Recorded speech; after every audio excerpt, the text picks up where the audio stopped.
Hello everyone, আসসালামু আলাইকুম। তোমরা যারা ফেসবুক ও ওয়েব অ্যাপ থেকে কানেক্ট হয়েছো, ভাইয়াকে একটু বলো ভাইয়ার অডিও আর ভিডিও ঠিক আছে কিনা। তোমরা যারা ফেসবুক ও ওয়েব অ্যাপ থেকে কানেক্ট হয়েছো, ভাইয়াকে একটু বলো ভাইয়ার অডিও আর ভিডিও ঠিক আছে কিনা। আজকে আমরা বৃত্ত এই চ্যাপ্টারটা 7 নাম্বার ক্লাসটা করব। সবাই আমাকে বলো তো সবকিছু ঠিক আছে কিনা।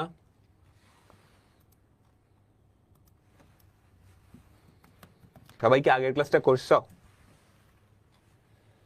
আজকের ক্লাসটা করার জন্য কিন্তু আগের ক্লাসটা অবশ্যই করা লাগবে। সবাই আমাকে বলো। হ্যালো এভরিওয়ান, কেমন আছো সবাই? তো আজকে আমাদের বৃত্তের 7 নাম্বার ক্লাস। এটার পরে আমাদের আর জাস্ট 2টা ক্লাস লাগবে, ঠিক আছে? বা 3টা। আমরা সবার লাস্টের ক্লাসে কিছু অ্যাডভান্সড প্রবলেমও দেখতে পারি। সবার লাস্টের ক্লাসে কিছু অ্যাডভান্সড প্রবলেমও দেখতে পারি, ঠিক আছে? আমরা কি দেখতেছিলাম বলো তো? স্পর্শকের সমীকরণ, তাই না? তাই তো আমরা এই চ্যাপ্টারে কি দেখতেছিলাম? স্পর্শকের সমীকরণ। এই চ্যাপ্টারটার নাম কি ছিল? এই চ্যাপ্টারটা শুরু করছি কি দিয়ে? বৃত্ত ও স্পর্শক, তাই না? একটা স্পর্শকের সবচেয়ে ইম্পর্টেন্ট জিনিস কি? তার সমীকরণ। তাহলে এই চ্যাপ্টারের সবচাইতে ইম্পর্টেন্ট টপিক কি? স্পর্শকের সমীকরণ, তাই না? একটা স্পর্শকের সমীকরণ, স্পর্শকের সমীকরণ আমরা কি 3টা টাইপ দেখছিলাম। প্রথমটা হচ্ছে স্পর্শক হওয়ার শর্ত থেকে। দ্বিতীয়টা কি? বৃত্তের উপরস্থ বিন্দু। এটাই কিন্তু সবার লাস্টের টপিক ছিল। একটা বৃত্তের উপরস্থ বিন্দুতে যে স্পর্শকটা আঁকানো যায় তার সমীকরণ। আজকে আমরা যেটা দেখব, বহিস্থ বিন্দু থেকে একটা বৃত্তে যে স্পর্শক আঁকানো যায় তার সমীকরণ।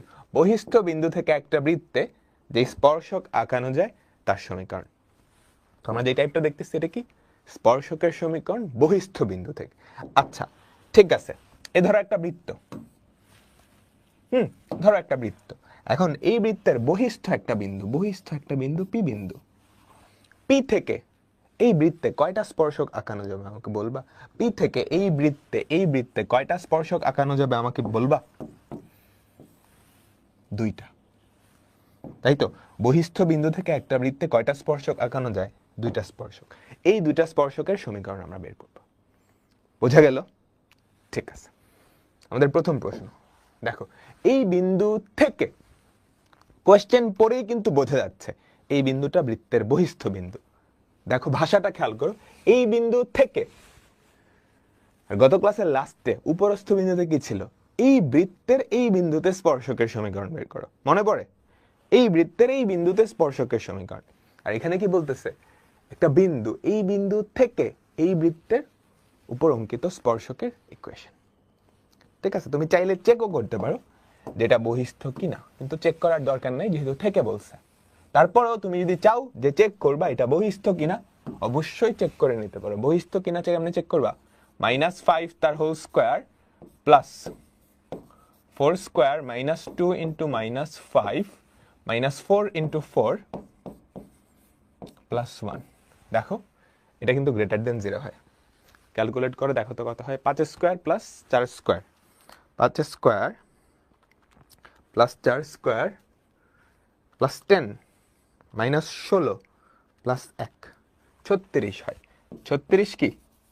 Greater than 0। তাহলে এই বিন্দুটা কি? বহিস্থ বিন্দু। তুমি ফার্স্টে বাংলায় লিখতে পারো যে এই বিন্দুটা বহিস্থ বিন্দু। আচ্ছা, তো আমি একটু চিত্র আঁকাই। চিত্র আঁকালে বুঝতে সুবিধা হবে আর কি। ধরো এই হচ্ছে আমাদের বৃত্তটা, এই হচ্ছে বহিস্থ একটা বিন্দু। এই বিন্দুটাই কি? -5,4। হ্যাঁ, এখানে দেই। এই বিন্দুটাই কি আমার? -5,4। এই বিন্দু থেকে এই বৃত্তে 2টা স্পর্শক আঁকানো যায়। এই 2টা স্পর্শকের ইকুয়েশন আমাকে বের করা লাগবে। এই 2টা স্পর্শকের ইকুয়েশন আমাকে বের করা লাগবে। আচ্ছা, কেমনে করব? একটা বিন্দু জানি, 2টা স্পর্শকই এই বিন্দুগামী। ঢালটা বের করতে পারলেই কাজ শেষ না? বুঝছো? এই যে 2টা স্পর্শক, তারা দুজনেই কিন্তু এই বিন্দুগামী। ঢাল বের করতে পারলেই হয়। আচ্ছা, তাহলে আমরা ধরে নিই এই যে স্পর্শক তার ঢাল হচ্ছে m। এই যে স্পর্শক 2টা তার ঢাল হচ্ছে m। তাহলে স্পর্শকের ইকুয়েশন কি হবে আমাকে বলো তো? y minus y1 equals to m into x minus x1।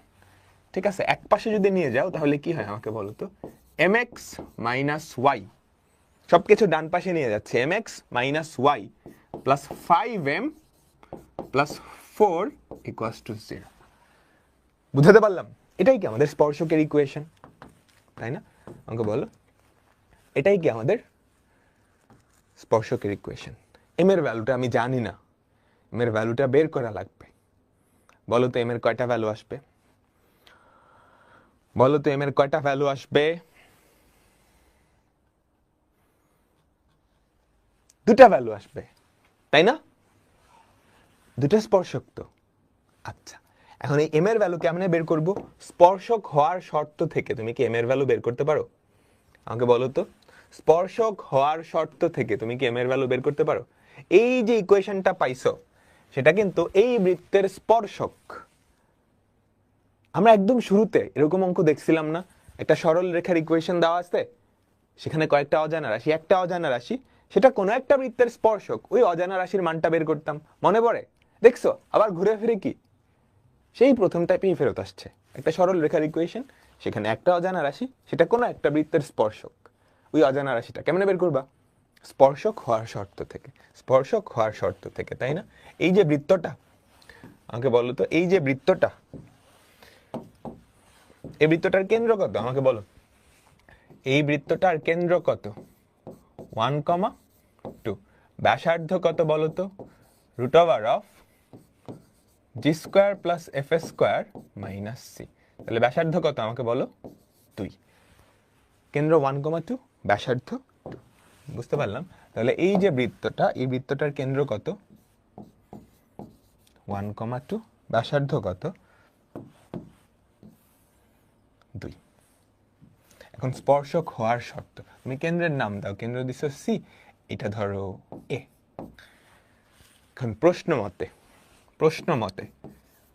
মতে এই যে হলুদ ইকুয়েশনটা আসছে, সেটা ওই বৃত্তের স্পর্শক, সেটা ওই বৃত্তের স্পর্শক, তার মানে কেন্দ্র থেকে এই রেখার উপর, কেন্দ্র থেকে এই রেখার উপর অঙ্কিত লম্বের দৈর্ঘ্য বৃত্তের ব্যাসার্ধের সমান। ঠিক আছে, তাহলে প্রশ্ন মতে সি এ, এই ডিস্টেন্সটা হচ্ছে 2, কেন্দ্র থেকে এটার উপর অঙ্কিত লম্ব।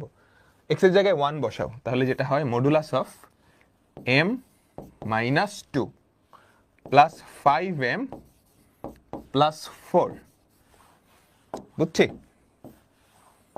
Divided by root over of 1 square plus m square.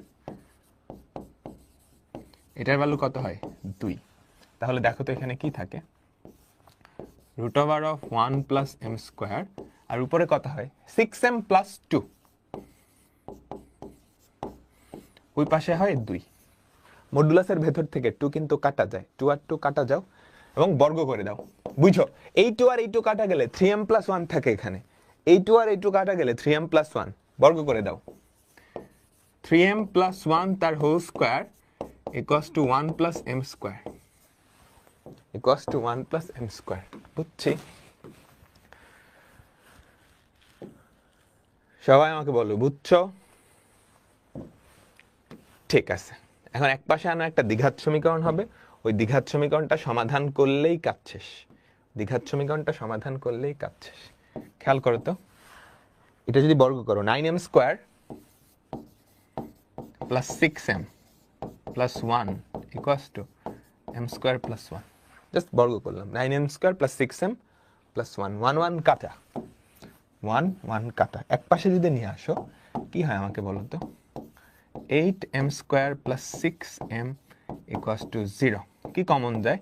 2m common যায়, 4m প্লাস 3 ইকুয়ালস টু 0। আমাদের m এর কিন্তু দুইটা ভ্যালু চলে আসছে, একটা হচ্ছে 0 আর এটা কত? মাইনাস 3/4। m এর দুইটা ভ্যালু এই ইকুয়েশনে বসাবা, আমাদের দুইটা স্পর্শকের ইকুয়েশন চলে আসবে। সবাই বুঝছি? আমাকে বলো তো, সবাই সবাই পুরো ব্যাপারটা বুঝছি? অঙ্কটা কিন্তু কঠিন না, অঙ্কটা কিন্তু সহজই, জাস্ট ধরতে পারতে হবে। হ্যাঁ, কি বলছে? বহিস্থ বিন্দু থেকে এই বৃত্তের যে স্পর্শক, ভাষা দেখে কিন্তু আমি বুঝছি এটা বহিস্থ বিন্দু। কেমনে? এই বিন্দু থেকে, তাহলে এটা অবশ্যই এইটার বহিস্থ বিন্দু হবে, নাহলে তো থেকে বলতো না, এই বিন্দু থেকে বা এই বিন্দু হতে যেরকম বলে, তাহলে বিন্দুটা বহিস্থ বিন্দু।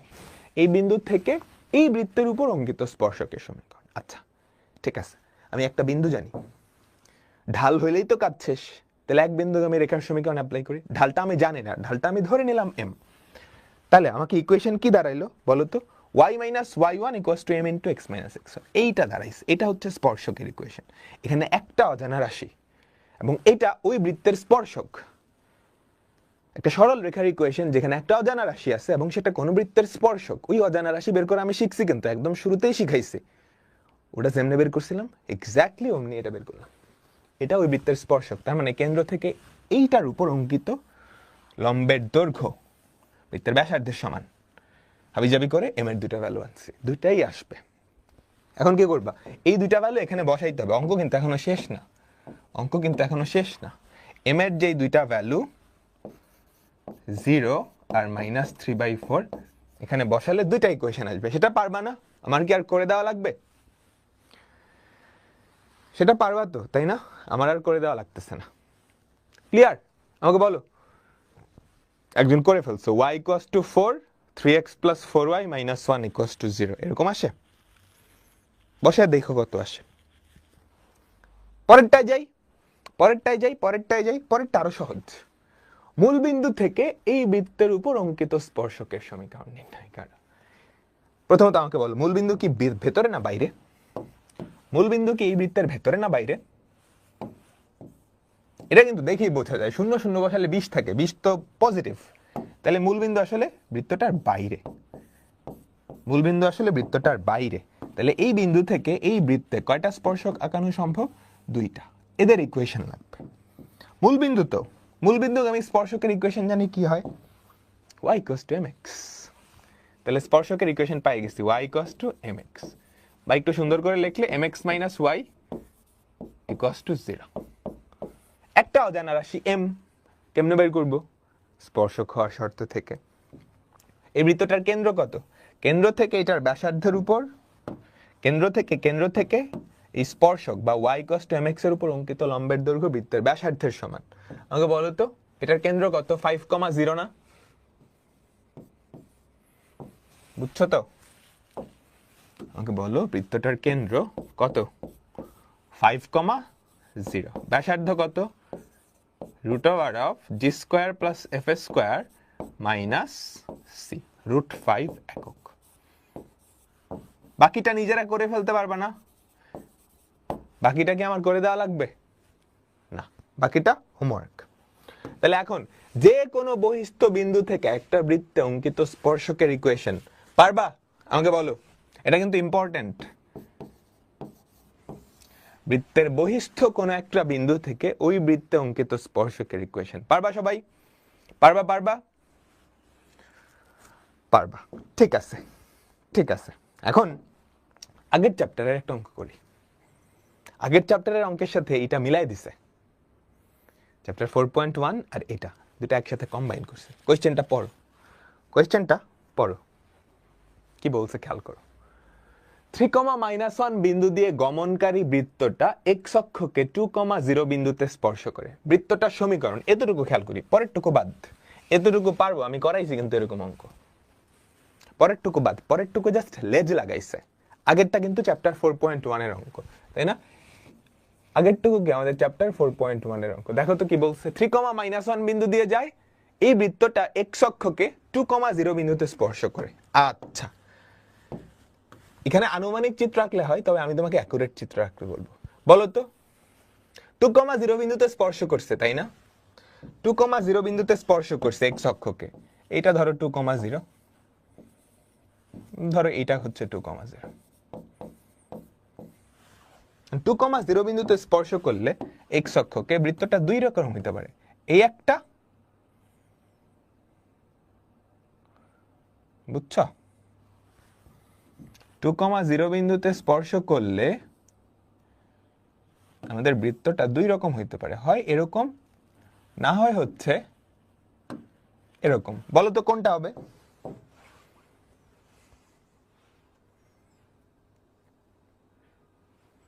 বলো তো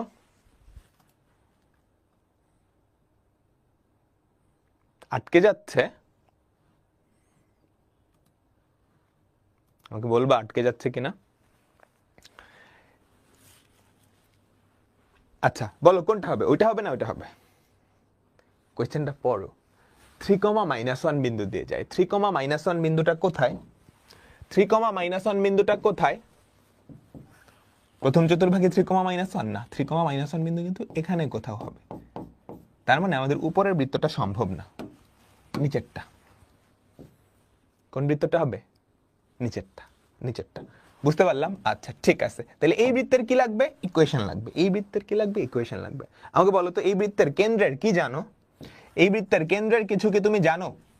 কেন্দ্রের ভুজ কিন্তু জানো কত? 2। এই বৃত্তের কেন্দ্রের ভুজ কত জানো? 2। বুঝতে পারলাম। কোটি কত জানো? না। আমি ধরে নেই কোটি হচ্ছে কে। ধরে নিচ্ছি কোটি হচ্ছে কে। ঠিক আছে? আচ্ছা তাহলে বলো তো এটার ব্যাসার্ধ কত? এই বৃত্তটার ব্যাসার্ধ কত? এতটুকু ব্যাসার্ধ না? মডুলাস অফ কে। আমাকে বলো তো ব্যাসার্ধ, ব্যাসার্ধ কি হবে? মডুলাস অফ কে, তাই না? তাই তো, আমি কে এর ভ্যালু বের করতে পারলেই কাজ শেষ। সবকিছু আমার হাতে চলে আসবে, সবকিছু আমার হাতে চলে আসবে। কে এর ভ্যালু বের করার চেষ্টা করি। তাহলে বলো তো এই যে বৃত্তটা, তার ইকুয়েশন কি? কেন্দ্র 2, কে, ব্যাসার্ধ মডুলাস অফ কে। কেন্দ্র ব্যাসার্ধ জানো, কেন্দ্র ব্যাসার্ধ জানো। তাহলে এই যে বৃত্তটা, এই যে বৃত্তটা, তার ইকুয়েশন ব্যাপারটা এরকম না? x - h তার whole square plus y - k তার whole square equals to modulus of K তার whole square. Modulus of K K square করলে তো কে স্কোয়ারই থাকবে। এখানে একটা মাত্র অজানা রাশি, সেটা কে। কে, সেটা কে। কে, বুঝছো? তাই না? কে এর ভ্যালু কেমনে বের করবা? একটা অজানা রাশি, একটা শর্ত দেওয়া আছে। কি শর্ত? কি শর্ত বলো তো? আমাদের এই যে বৃত্তটা, আমাদের এই যে বৃত্তটা সেটা কি?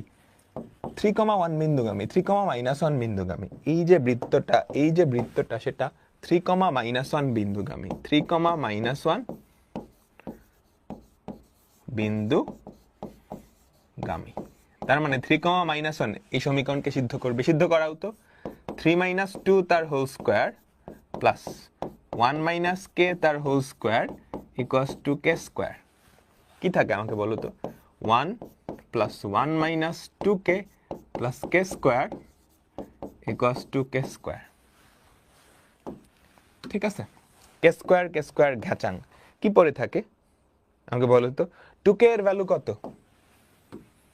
ভুল করে নেই তো কোথাও?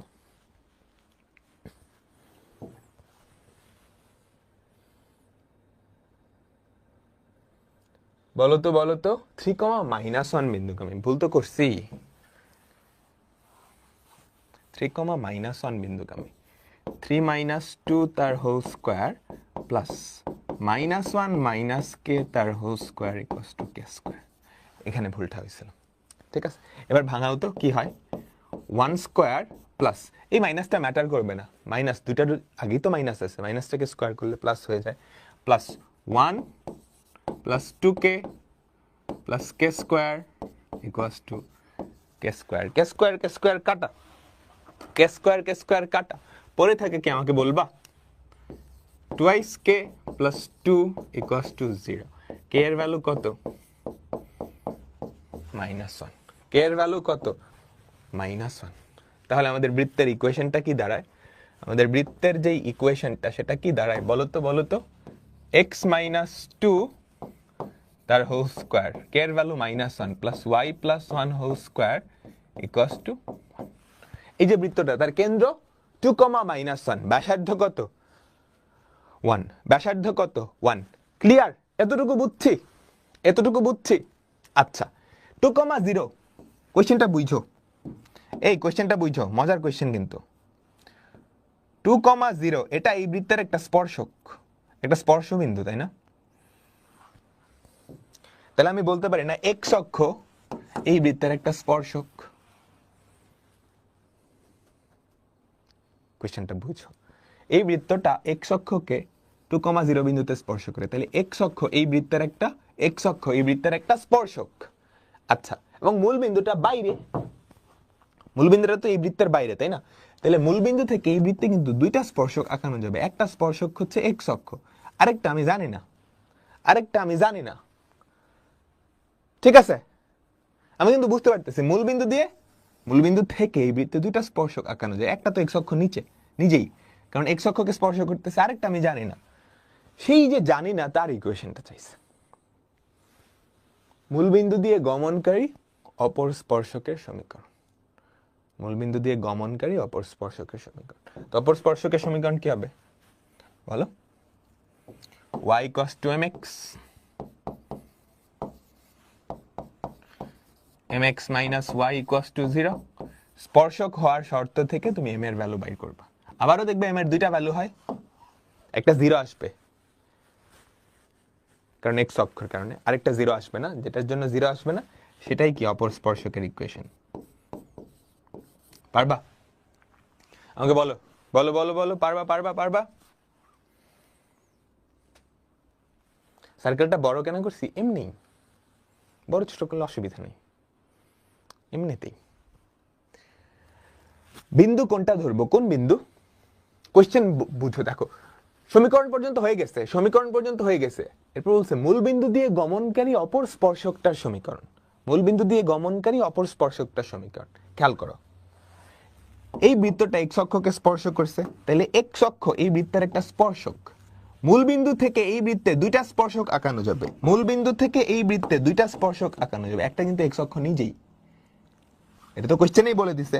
আরেকটা তুমি জানো না, এই যেটা জানো না তার ইকুয়েশনটা চাইছে, এই যে এইটার ইকুয়েশন চাইছে। এটার ইকুয়েশন কেমনে বের করবা? মূলবিন্দু দিয়ে যাচ্ছে, তাহলে ইকুয়েশন কি? y cos 2mx, m এর ভ্যালুটা লাগবে। m এর ভ্যালু কেমনে বের করবা? সেটা এই বৃত্তের স্পর্শক। তাহলে কেন্দ্র থেকে এটার উপর অঙ্কিত লম্বের দৈর্ঘ্য বৃত্তের ব্যাসার্ধ সমান, অর্থাৎ 2, বিন্দু থেকে এটার উপর অঙ্কিত লম্বের দৈর্ঘ্য 1 সমান। সেখান থেকে m এর দুইটা মান বের হবে। বেসিক্যালি বহিস্থ বিন্দু, এই যে বহিস্থ বিন্দু থেকে দুইটা স্পর্শকের ইকুয়েশন আনতেছো। এর মধ্যে একটা এক্স অক্ষ নিজেই, m এর যে দুইটা ভ্যালু বের হবে দেখবে m এর একটা ভ্যালু 0 হয়, সেটা এক্স অক্ষকে বোঝাবে, আর যেটা 0 না সেটা এটাকে বোঝাবে। ক্লিয়ার? এবার ক্লিয়ার? বাকিটুকু হোমওয়ার্ক করবা, একটু বাসায় হোমওয়ার্ক করতে হয়। সিমিলার টাইপ করাইছি না, একটা টাইপ আমি যখন করাই দিব ওই সিমিলার অঙ্কগুলো কিন্তু হোমওয়ার্ক থাকবে। ওকে, আমার কাজ হচ্ছে তোমাকে জাস্ট কনসেপ্ট দিয়ে ছেড়ে দেওয়া। পরের টাইপ, স্পর্শকের দৈর্ঘ্য। কি?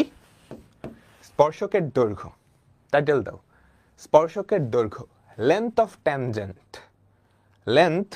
ট্যানজেন্ট। আচ্ছা, কনসেপ্টটা বুঝি। এই ধর একটা বৃত্ত, ঠিক আছে? এই বৃত্তের ভেতর থেকে কোনো স্পর্শক আঁকানো যায়? এই বৃত্তের অভ্যন্তরস্থ কোনো বিন্দু থেকে এই বৃত্তে কোনো স্পর্শক আঁকানো যায় না। স্পর্শক তো আঁকানোই যায় না, তো দৈর্ঘ্য কেমন হবে? না, উপরস্থ বিন্দুতে স্পর্শক আঁকানো যায়। এই স্পর্শকের দৈর্ঘ্য কত? এটার কোনো দৈর্ঘ্য নাই, এটা তো অসীম। তুমি যদি পুরা স্পর্শকের দৈর্ঘ্য চিন্তা করতে যাও, সেটা আসলে দৈর্ঘ্য হবে না, এটা অসীম হয়ে যাবে। স্পর্শক তো সরল রেখা, একটা সরল রেখা তো অসীম দৈর্ঘ্যেরই হয়। তো স্পর্শকের দৈর্ঘ্যের সংজ্ঞা আসলে এটা না। ঠিক আছে? বহিস্থ একটা বিন্দু থেকে একটা বৃত্তে কয়টা স্পর্শক আঁকানো যায়? দুইটা। তো ধরো এই একটা বিন্দু P of x1, y1, এই বিন্দু থেকে এই বৃত্তে কয়টা স্পর্শক আঁকতে পারবো? দুইটা স্পর্শক। কয়টা স্পর্শক? দুইটা স্পর্শক। এই একটা,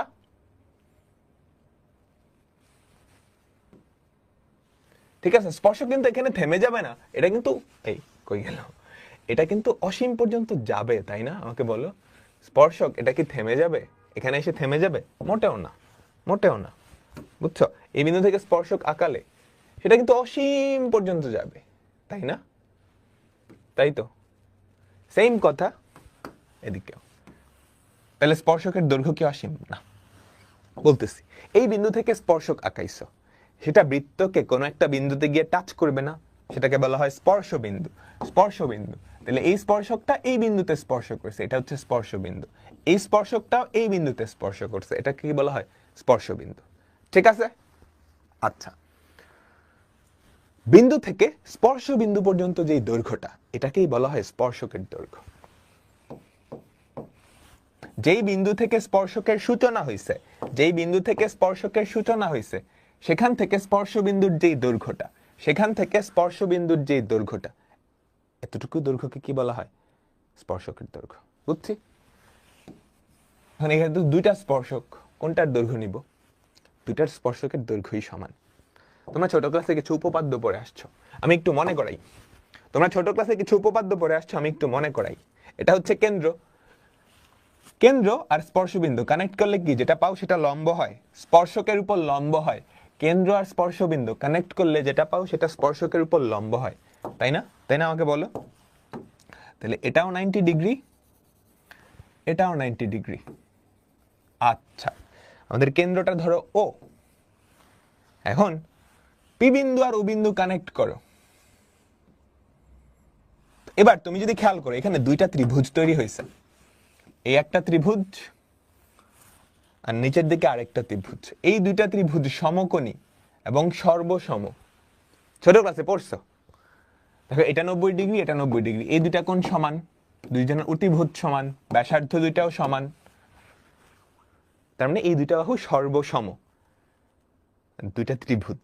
তার মানে এই যে পি ও বি আর পি ও এ, তারা কি সর্বসম ত্রিভুজ। সর্বসমর ইয়া জানি কেমনে লেখে? ত্রিভুজ পি ও এ, সর্বসম ত্রিভুজ পি ও বি। তাহলে স্পর্শকের যে দৈর্ঘ্য পি আর পি বি, এই দুটা সমান। বুঝছো? তাহলে আমরা বলতে পারি না বহিস্থ একটা বিন্দু থেকে একটা বৃত্তে যেই দুইটা স্পর্শক আঁকানো যায় তাদের দৈর্ঘ্য সমান, তাদের দৈর্ঘ্য সমান। বুঝছো? বহিস্থ একটা বিন্দু থেকে একটা বৃত্তে যে দুইটা স্পর্শক আঁকানো যায় তাদের দৈর্ঘ্য সমান। শুধু দৈর্ঘ্য সমান না, আমরা অনেক কিছু দেখছি। এই কোণটা আর এই কোণটাও সমান, এই কোণটা 90 ডিগ্রি, এটা সমান, এই বাহু সমান, অনেক কিছুই দেখছি। আচ্ছা, এখন আমি যদি বলি যে স্পর্শকের দৈর্ঘ্য, এই দৈর্ঘ্যটা আমাকে বাইর করে দাও, এল এর মান কত হবে? এল এর মান আমি কেমনে বাইর করব? এল এর মান আমি কেমনে বাইর করব? আচ্ছা, সুন্দর একটা ফর্মুলা আছে, আমরা ফর্মুলায় যাচ্ছি না, আমরা বেসিক কনসেপ্ট দিয়ে করব। তোমাকে এই বিন্দু স্থানাঙ্ক দেওয়া থাকবে, বৃত্তের ইকুয়েশনটা দেওয়া থাকবে। তোমাকে ওই বিন্দু স্থানাঙ্ক দেওয়া থাকবে আর বৃত্তের ইকুয়েশন দেওয়া থাকবে। ধরো এই বৃত্তের ইকুয়েশনটা দেওয়া আছে, তোমাকে বলা হবে এই বিন্দু থেকে এই বৃত্তে অঙ্কিত স্পর্শকের দৈর্ঘ্য বের করো। এই বিন্দু থেকে এই বৃত্তে অঙ্কিত স্পর্শকের দৈর্ঘ্য বের করো। কোনো ফর্মুলা ছাড়া কেমনে করব? বৃত্তের সমীকরণ দেওয়া আছে, তুমি ব্যাসার্ধ বের করতে পারবে না, তাহলে আর বের হয়ে গেল। কেন্দ্রের স্থানাঙ্ক বের করতে পারবা, তাহলে পি ও যেই দৈর্ঘ্যটা সেটাও বের হয়ে যাবে। এটা সমকোণী ত্রিভুজ যার অতিভুজ পি ও জানো, এটাও জানো। তাহলে এল এর ভ্যালু কি হবে আমাকে বলো তো? L equals to √of P O square minus R square. Concept দিয়ে কিভাবে স্পর্শকের দৈর্ঘ্য বের করে সেটা আমরা বুঝছি, আমাকে বলো। কনসেপ্ট দিয়ে আমরা কিন্তু just basic concept Pythagoras use করছি, অন্য কিছু ইউজ করে নেই। এখন এটার খুব সুন্দর একটা ফর্মুলা আছে, আমরা কি করতেছি বলো তো? √of P O square minus R square, √of P O square minus R square, এটাই তো স্পর্শকের দৈর্ঘ্য। পি ও মানে কি? কেন্দ্র থেকে ওই বহিস্থ বিন্দুটার দূরত্বের বর্গ, কেন্দ্র থেকে ওই বহিস্থ বিন্দুটার দূরত্বের বর্গ, সেখান থেকে ব্যাসার্ধের বর্গ বাদ দিচ্ছি, তারপর রুট করে দিচ্ছি, তাহলেই তো স্পর্শকের দৈর্ঘ্য পাওয়া যায়। বলো, মনোযোগ দিবা। কেন্দ্র থেকে ওই বিন্দুটার দূরত্বের বর্গ, সেখান থেকে ব্যাসার্ধের বর্গ বাদ দিয়ে রুট করলেই কি স্পর্শকের দৈর্ঘ্য হয়? স্পর্শকের দৈর্ঘ্য হয়। পাক্কা ক্লিয়ার সবাই? আমাকে বলো, সবাই কি পাক্কা ক্লিয়ার হয়েছে ব্যাপারটা? কেন্দ্র থেকে ওই বিন্দুটার দূরত্বের বর্গ, সেখান থেকে ব্যাসার্ধের বর্গ বাদ দিয়ে রুট করলে যেটা হয়। আচ্ছা, এবার আমাকে বলো তো, তোমরা বৃত্তের যে আদর্শ সমীকরণ পড়ছিলা সেটা কেমন? x মাইনাস এইচ তার whole square plus Y minus K তার whole square equals to R square ছিল না? সবকিছু এক পাশে আনো তো। x minus H whole square plus Y minus K whole square minus R square equals to 0, equals to 0 আমি, আচ্ছা ঠিক আছে, ইকুয়াস টু 0। ক্লিয়ার? এবার এই জিনিসটার যে লেফট সাইড, এটা কিন্তু বৃত্তের আদর্শ ইকুয়েশন, বুঝছো? এটা কিন্তু বৃত্তের আদর্শ ইকুয়েশন, এটা কিন্তু বৃত্তের আদর্শ ইকুয়েশন। এটা লেফট সাইডে, এটা লেফট সাইডে তুমি যদি এক্স আর ওয়াই এর জায়গায় x1 আর y1 বসাও, এক্স আর ওয়াই এর জায়গায় x1 আর y1 বসাও, x1 আর y1 বসাও, তাহলে কি পাইতেছো আমাকে বলো তো? এই জিনিসটা মানে কি? এই জিনিসটা মানে কি? কেন্দ্র থেকে ওই বিন্দুটার, পি বিন্দুটার দূরত্বের বর্গ না? কেন্দ্র থেকে পি বিন্দুটার দূরত্বের বর্গ মাইনাস ব্যাসার্ধের বর্গ, এটাকে রুট করে দিলেই কি পাবো? এটাকে রুট করে দিলেই কি পাবো? স্পর্শকের দৈর্ঘ্য। স্পর্শকের দৈর্ঘ্য গেছে মাথায়? গেছে গেছে? বুঝছো বুঝছো? এই যে তাকাও, এগুলা লাগবে না, আমি জাস্ট তোমাদের ফর্মুলাগুলো কেমনে আসছে দেখাচ্ছি, একবারই দেখাবো, শেষ, আর মুখস্থ রাখার দরকার নেই। এই জিনিসটা কি? কেন্দ্র থেকে ওই বিন্দুটার দূরত্বের বর্গ, সেখান থেকে ব্যাসার্ধের বর্গ বাদ দিলাম, তাকে রুট করলে যেটা হয় সেটাই কি? স্পর্শকের দৈর্ঘ্য। আমি আসলে কি করছি? বৃত্তের যে আদর্শ সমীকরণ, তার লেফট সাইডে ওই বিন্দুটার স্থানাঙ্ক বসাই দিছি। আমাদের বৃত্তের যে আদর্শ সমীকরণ, তার লেফট সাইডে এই বিন্দুটার স্থানাঙ্ক বসাই দিছি, তারপর রুট করে দিছি, তারপর রুট করে দিছি। ক্লিয়ার? আমাদের বৃত্তের যে আদর্শ সমীকরণ, তার লেফট সাইডে ওই বিন্দুটার স্থানাঙ্ক ইনপুট করে দিছি, তারপর রুট করে দিছি, তাহলে যেটা পাই সেটাই কি? স্পর্শকের দৈর্ঘ্য। এখন আদর্শ সমীকরণ তো একটা না, আরেকটা আছে, তাই না? কোনটা সেটা? কোনটা সেটা বলো তো? কোনটা সেটা? এইটা না? X square plus Y square plus twice G X plus twice F Y plus C equals to 0। এটা আর এটা কিন্তু সেম জিনিস, আমি বুঝাইছি বারে বারে, জাস্ট এইচ আর জি কে একটু অন্যভাবে লেখা আর কি। তাইলে এই বিন্দু থেকে এই বৃত্তে অঙ্কিত স্পর্শকের দৈর্ঘ্য কি হবে? রুট ওভার অফ লেফট সাইডে এক্স আর ওয়াই এর জায়গায় x1 আর y1 বসাই দিব, এক্স আর ওয়াই এর জায়গায় x1 আর y1 বসাই দিব, তাহলেই কাজ শেষ। এটাই কি স্পর্শকের দৈর্ঘ্য। বুঝছি বুঝছি বুঝছি বুঝছি, এটা মুখস্থ রাখবা, দ্যাটস ইট, আর কিচ্ছু লাগবে না। এক্স ওয়াই বিন্দু থেকে এই বৃত্তে, খেয়াল করো এটা আদর্শ আকৃতিতে আছে, মাস্ট আদর্শ আকৃতিতে থাকা লাগবে, মাস্ট, কারণ আমরা ফর্মুলা ডিরাইভ করছি আদর্শ আকৃতিতে। এক্স স্কোয়ারের সহগ 1, ওয়াই স্কোয়ারের সহগ 1, এক্স স্কোয়ারের সহগ 1, ওয়াই স্কোয়ারের সহগ 1। এই বিন্দু থেকে এই বৃত্তে অঙ্কিত স্পর্শকের দৈর্ঘ্য কি করবা? এই সমীকরণটা লেফট সাইডে, এই সমীকরণটা লেফট সাইডে এক্স এর জায়গায় x1, ওয়াই এর জায়গায় y1 বসে রুট করে দিবা, রুট করে দিবা। ক্লিয়ার? এবার বলো তো, বিন্দুটা যদি উপরস্থ হয়, বৃত্তের উপরস্থ হয়, তাহলে স্পর্শকের দৈর্ঘ্য কত? বিন্দুটা যদি বৃত্তের উপরস্থ হয়, তাহলে স্পর্শকের দৈর্ঘ্য কত? x1, y1 বসালে এটা 0 হয়ে যাবে না?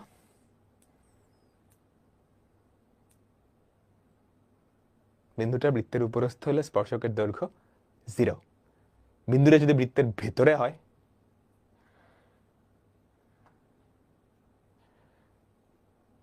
বিন্দুটা যদি বৃত্তের উপরস্থ হয়, তাহলে এই জিনিসটাকে সিদ্ধ করবে না, তখন তো স্পর্শকের কোনো দৈর্ঘ্য নাই। স্পর্শকের দৈর্ঘ্যের সংজ্ঞা কি ছিল?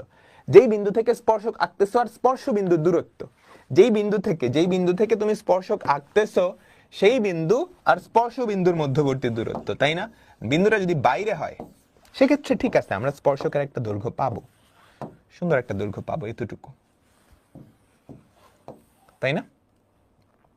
বোঝা যায়, কারণ আমরা বলছিলাম না, বিন্দুটা যদি বৃত্তের বাইরে হয়, x1, y1, এই বিন্দুটা যদি বৃত্তের সমীকরণের লেফট সাইডে বসায়, সেটা গ্রেটার দেন 0 হয়। শিখাইছি কিন্তু, ওই যে বৃত্তের সাপেক্ষে বিন্দুর অবস্থানে, বাইরে হলে গ্রেটার দেন 0 না? যদি উপরে হয়, তাহলে স্পর্শক আঁকানো যায়, কিন্তু স্পর্শকের দৈর্ঘ্যটা কত? 0।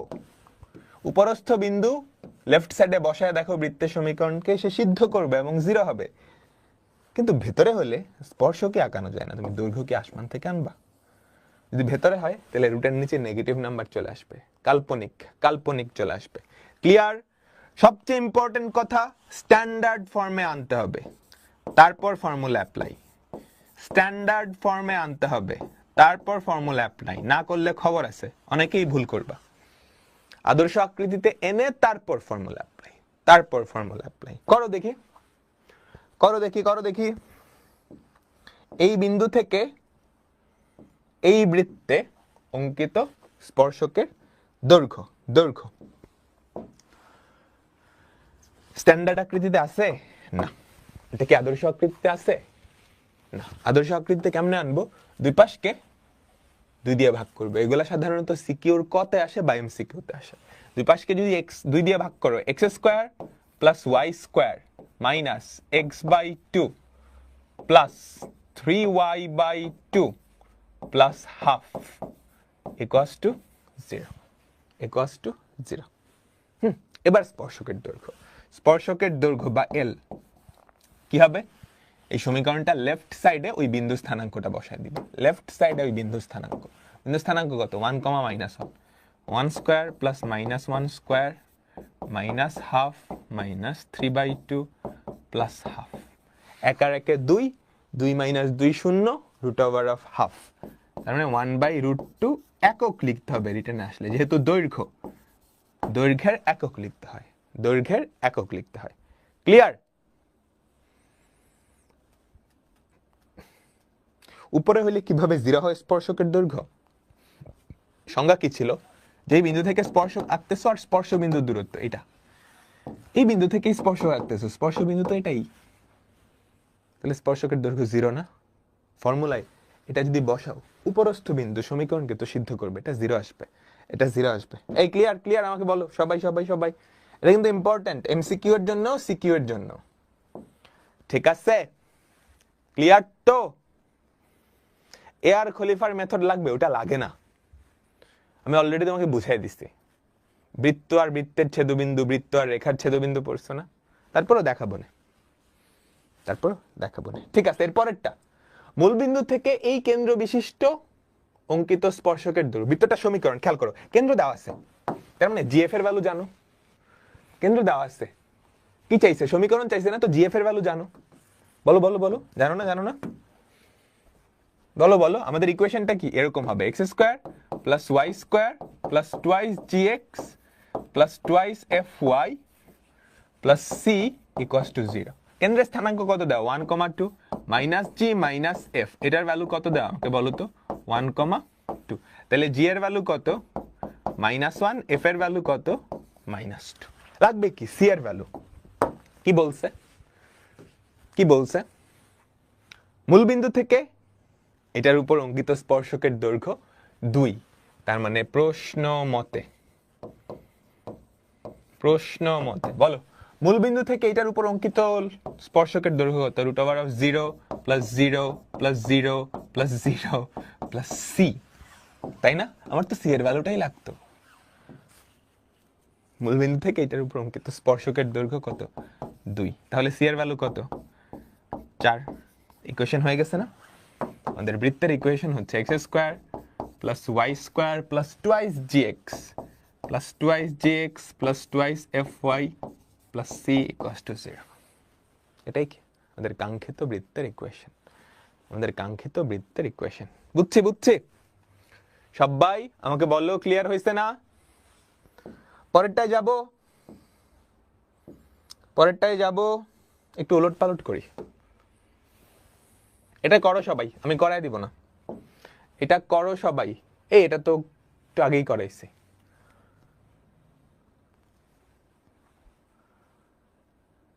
টাইপিং মিস্টেক হইতে পারে,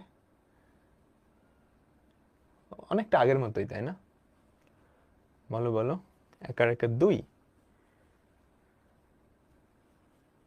টাইপিং মিস্টেক হয়েছে, এটা -1, আগের অঙ্কটাই, আগের অঙ্কটাই। আচ্ছা, এটা করা লাগবে না, এটা করো, এটা করো, এটা করো।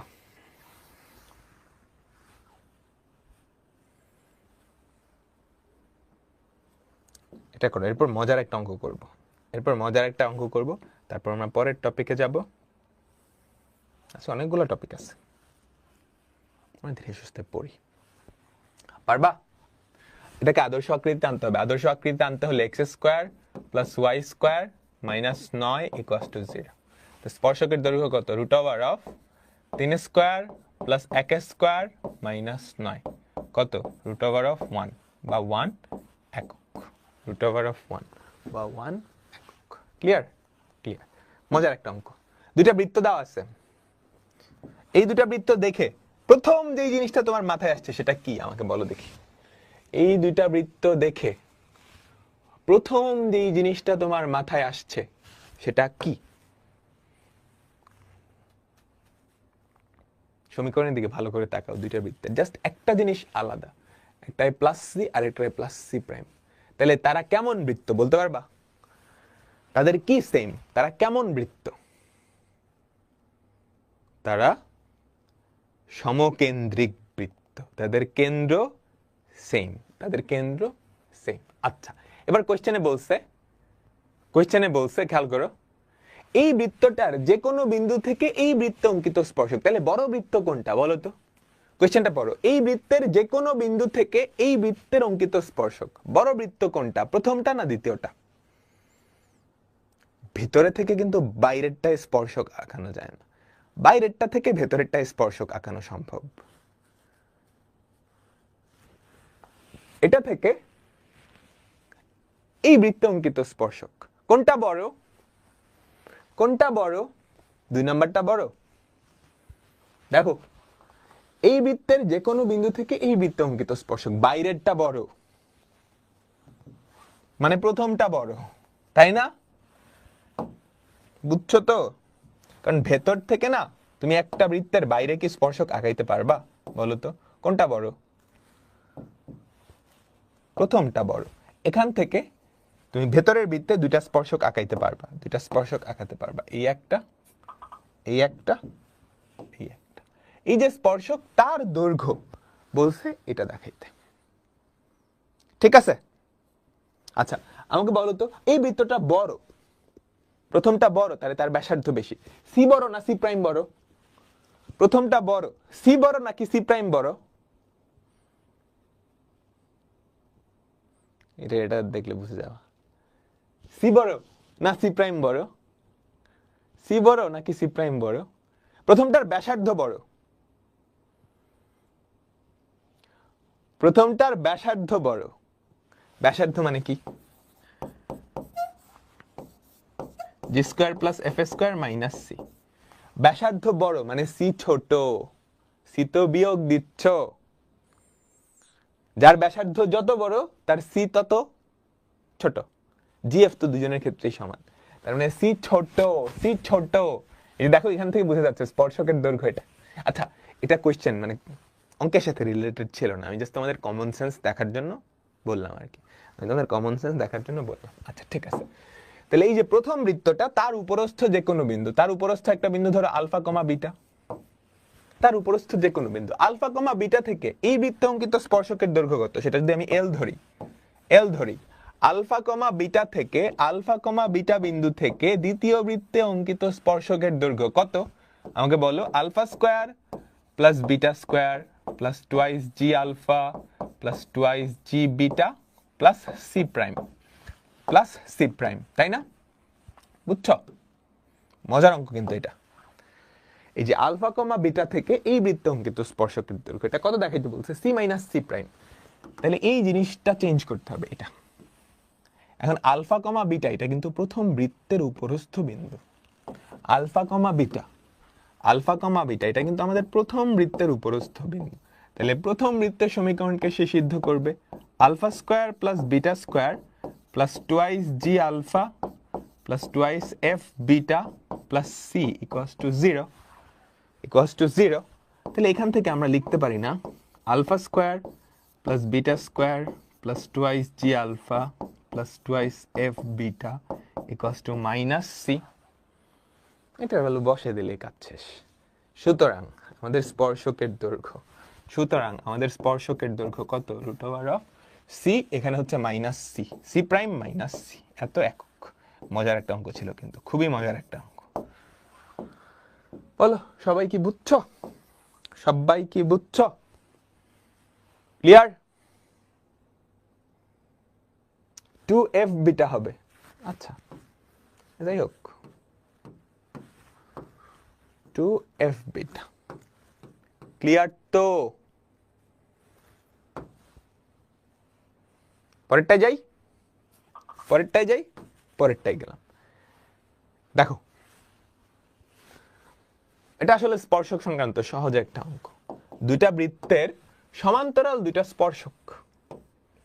এ ধর একটা বৃত্ত, এই বৃত্তের দুইটা স্পর্শক তারা সমান্তরাল। এই একটা স্পর্শক চিন্তা করো, এই একটা স্পর্শক চিন্তা করো, এই একটা স্পর্শক চিন্তা করো। ঠিক আছে? বৃত্তের ব্যাসার্ধ কত বলতে পারবা? সরলরেখা চ্যাপ্টারের অঙ্ক। এই দুইটা সমান্তরাল সরল রেখার মধ্যবর্তী যেই দূরত্ব, এই দুইটা সমান্তরাল সরল রেখার মধ্যবর্তী যেই দূরত্ব, সেটাই কি ব্যাস না? বা টুয়াইস আর, তার অর্ধেকটাই তো ব্যাসার্ধ। তাহলে এই দুইটার মধ্যবর্তী লম্ব দূরত্ব বাইর করো তো। দুইটা সমান্তরাল সরল রেখার মধ্যবর্তী লম্ব দূরত্ব বাইর করার ফর্মুলা শিখছো?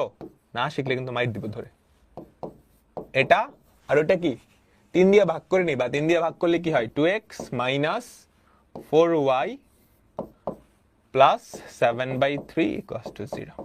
তাদের মধ্যবর্তী লম্ব দূরত্ব কত? Modulus of 7/3 plus 9 by √2² plus 4²। একটু ক্যালকুলেট করো। এটাই কিন্তু না, এটাকে আবার 2 দিয়ে ভাগ করতে হবে, এটাকে আবার 2 দিয়ে ভাগ করতে হবে, বুঝছো? 7/3 plus 9 by √2² plus 4², 17 by root, এটাকে যদি 2 দিয়ে ভাগ করো কি থাকে? 17/6√5। ক্যালকুলেটরে এরকম আসে, বুঝছো? 17√5/30 এটা আসে ক্যালকুলেটরে। ক্যালকুলেটরের নিচে কখনো রুট আসে না। এটা বসায় দেখো, এটা ক্যালকুলেটরে বসে দেখতে ওখানে চলে যাবে। ক্যালকুলেটরের নিচে কখনো রুট আসে না। 30 কে লেখা যায় না 5 6 30, 5 × 6, 5 × 6, 5 আর উপরের একটা √5 কাটা গিয়ে নিচে কি থাকবে? √5 × 6, 6√5 উপরে 17। আচ্ছা ঠিক আছে, দুইটা সমান্তরাল, বেসিক্যালি তোমাকে কি বলছে? একটা বৃত্তের দুইটা সমান্তরাল স্পর্শক। তাহলে একটা স্পর্শক এরকম হলে আরেকটা স্পর্শক তো অবশ্যই এখানে থাকবে। এই দুইটা সমান্তরাল রেখা, এই দুইটা সমান্তরাল রেখার যে মধ্যবর্তী লম্ব দূরত্ব, এই দুইটা সমান্তরাল রেখার যে মধ্যবর্তী লম্ব দূরত্ব, সেটাই কি বৃত্তের ব্যাসের সমান। দুইটা সমান্তরাল রেখার লম্ব দূরত্ব মধ্যবর্তী, চ্যাপ্টার 3.7 এ পড়ছো, ওখান থেকে ফর্মুলাটা অ্যাপ্লাই করছি। কেউ সরল রেখার চ্যাপ্টার 3.4 না পড়লে, 3.7 না পড়লে এটা বুঝতে পারবে না। এই দুইটা রেখার মধ্যবর্তী লম্ব দূরত্ব, এই দুইটা রেখার মধ্যবর্তী লম্ব দূরত্ব। ঠিক আছে, আমরা পরবর্তী কনসেপ্টে যাচ্ছি। আমাদের পরবর্তী কনসেপ্ট নাম লেখো, জ্যার দৈর্ঘ্য ও কেন্দ্রে উৎপন্ন কোণ। জ্যার দৈর্ঘ্য ও কেন্দ্রে উৎপন্ন কোণ। তোমরা পিচ্ছি ক্লাসে বৃত্ত নিয়ে অনেক কিছু পড়ছো, আমি একটু দেখাই তো। এটা বৃত্তের একটা জ্যা ধরো, এই জ্যার দুইটা মাথা আছে না, দুইটা প্রান্ত আছে। এই জ্যার দুইটা প্রান্ত আছে, ধরো একটা প্রান্তকে আমি এখানে দিলাম, আরেকটা প্রান্তকে এখানে দিলাম। এই দুইটা প্রান্ত কেন্দ্রে যে কোণ তৈরি করে, এই দুইটা প্রান্ত কেন্দ্রে যে কোণ তৈরি করে, সেটা কি কোণ? সেটা কি কোণ? কি কোণ বলে ওটাকে? কেন্দ্রস্থ কোণ। মনে পড়ে? কি বলে? কেন্দ্রস্থ কোণ। আচ্ছা, এই দুটা বিন্দু বৃত্তের উপরস্থ কোনো বিন্দুতে যেই কোণ তৈরি করে সেটাকে কি বলে? বৃত্তস্থ কোণ, তাই না? আরেকটা কথা ছিল, এটা আলফা হলে এটা 2 আলফা, মনে পড়ে?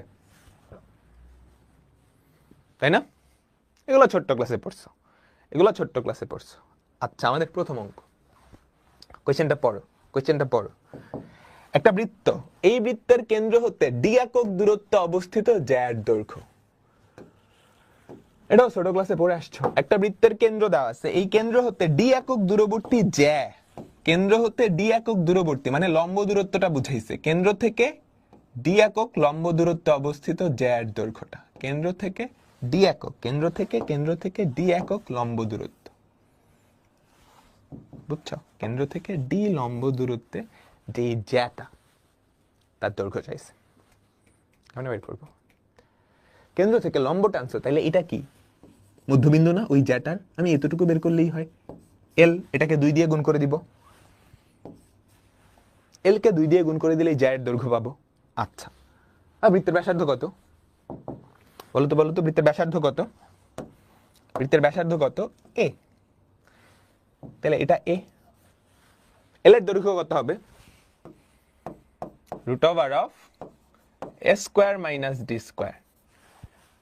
তো জ্যার দৈর্ঘ্য কত? 2l বা 2 √(a² - d²। 2 √(a² - d²। Clear? পাক্কা? এত একক। এখন কোয়েশ্চেনটা আমি একটু মডিফাই করব। কেমনে মডিফাই করলাম? ধরো বৃত্তের সমীকরণটা আমি একটু চেঞ্জ করে দিলাম। বৃত্তের সমীকরণে আমি লিখলাম x - আলফা তার whole square plus y - beta তার হোল স্কয়ার। অনেক কমপ্লেক্স করতেছি, খেয়াল করছো? আলফা বিটা কত কিছু নিয়ে আসছি, ইকুয়ালস টু a স্কয়ার। সবকিছু সেম, জাস্ট এখানটার জায়গায় এটা দিছি। অ্যান্সার কি হবে বলো তো? করে দেখতে হবে আবার।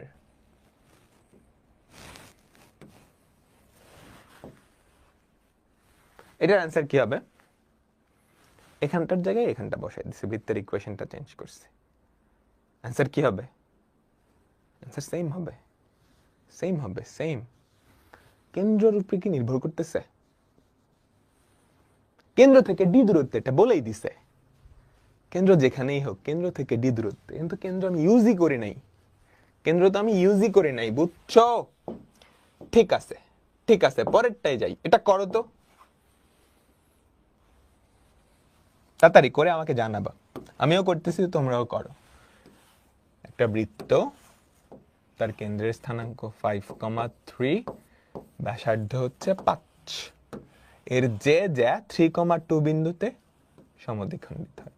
এর যে 3,2 বিন্দুতে দ্বিখণ্ডিত হচ্ছে। 3, তার দৈর্ঘ্য, তাই তো? হ্যাঁ, সেটাই চাইছে।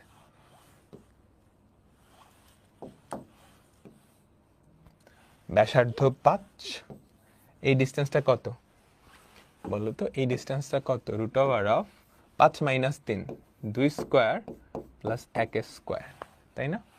√5। তাহলে আমাদের জ্যার দৈর্ঘ্য হবে 2 √5 স্কয়ার মাইনাস 5, 2√20।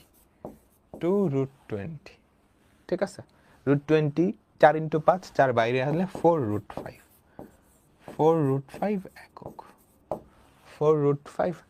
আমাদের অ্যান্সার কি? ডি। এই তো সবাই পারতেছে, টু ইজি। সহজই তো, সবকিছুই সহজ যদি পারো, না পারলে সবই কঠিন। বলো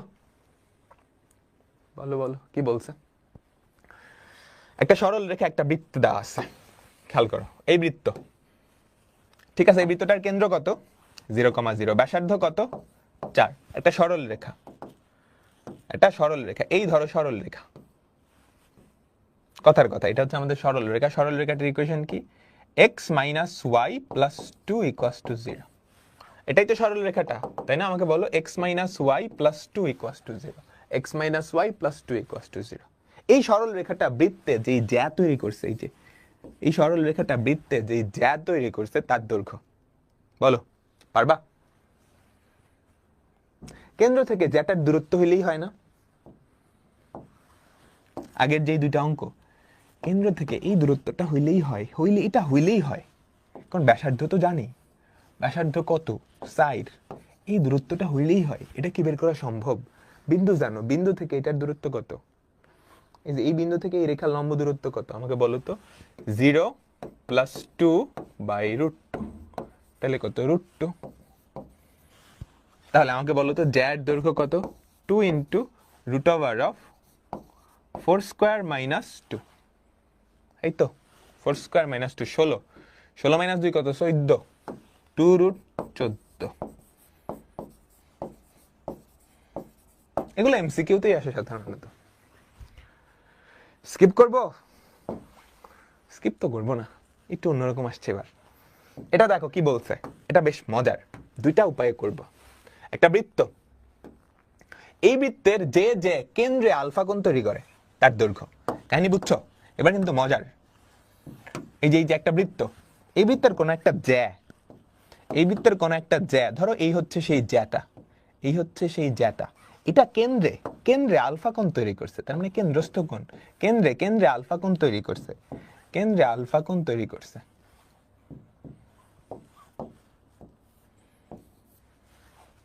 এই জ্যাটার দৈর্ঘ্য চাইছে, বলো পারবা? বৃত্তটার ব্যাসার্ধ কত? এ। এই দৈর্ঘ্যটা আমি ধরে নিই ডি, তাহলে ডি এর ভ্যালু বাইর করতে হবে কার মাধ্যমে? আলফা আর এ এর মাধ্যমে। ক্লিয়ার? বুঝছো? বৃত্তের যে জ্যা কেন্দ্রে আলফা কোণ তৈরি করে তার দৈর্ঘ্য, তার দৈর্ঘ্য। ঠিক আছে? ক্লিয়ার? তাহলে ডি এর ভ্যালু বের করা লাগবে আলফা আর এর মাধ্যমে। কেমনে? ত্রিভুজ সূত্র। এটা ত্রিভুজ না? এই ত্রিভুজের সন্নিহিত দুইটা বাহু জানো, মাঝখানের বাহু কোনটাও জানো, তাহলে বিপরীত বাহুর দৈর্ঘ্য কি হবে? মনে পড়ে? মনে পড়ে? ত্রিভুজ সূত্র cos alpha equals to a square plus a square minus d square by 2a square. তাহলে কি হয় আমাকে বলো তো? 2a square cos alpha equals to 2a square minus d square. তাহলে কি থাকে আমাকে বলো তো? d square equals to 2a square into 1 minus cos alpha. Clear? d square এই পাশে আনছে, এটা ওই পাশে নিয়ে 2a স্কয়ার কমন নিচ্ছে। এটা কি 2 sin স্কয়ার আলফা না? আলফা বাই 2 না? বলো বলো। 2 sin square alpha by 2, 2 sin square alpha by 2, তাহলে কি হয়? 4a square sin square alpha by 2। সেখান থেকে আমাকে বলো তো d এর ভ্যালু কত হবে? Twice a sin alpha by 2, twice a sin alpha by 2, twice a sin alpha by 2। a আর d এর মাধ্যমে প্রকাশ করা শেষ। বুঝছো? ক্লিয়ার তো? ক্লিয়ার তো? এখন আমাকে বলো তো, আমি যদি একটু চেঞ্জ করে কেন্দ্রটা অন্য জায়গায় নিয়ে যাই, কোনো সমস্যা হবে? x minus alpha whole square plus y minus beta whole square equals to a square না? কিন্তু কেন্দ্রের উপরে নির্ভরশীলই না। আমি কি কেন্দ্র ব্যবহার করছি কোথাও?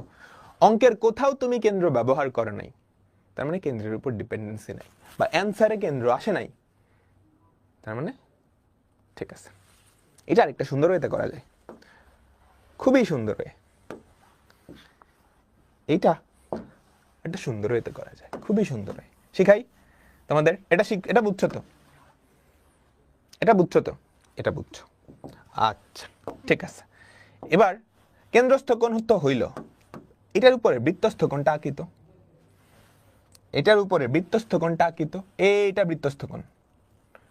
ঠিক আছে? আমাকে বলো, এইটা বৃত্তস্থ কোণ, তাই তো? কেন্দ্রস্থ কোণ যদি আলফা হয়, বৃত্তস্থ কোণ কত হবে বলো তো? Alpha by 2। কেন্দ্রস্থ কোণ আলফা হলে বৃত্তস্থ কোণ কত? Alpha by 2। ক্লিয়ার? ক্লিয়ার। মুছে দেই। একটা ত্রিভুজ তৈরি হয়েছে, বড় সড়ো যে ত্রিভুজটা, তার পরিবৃত্ত কত?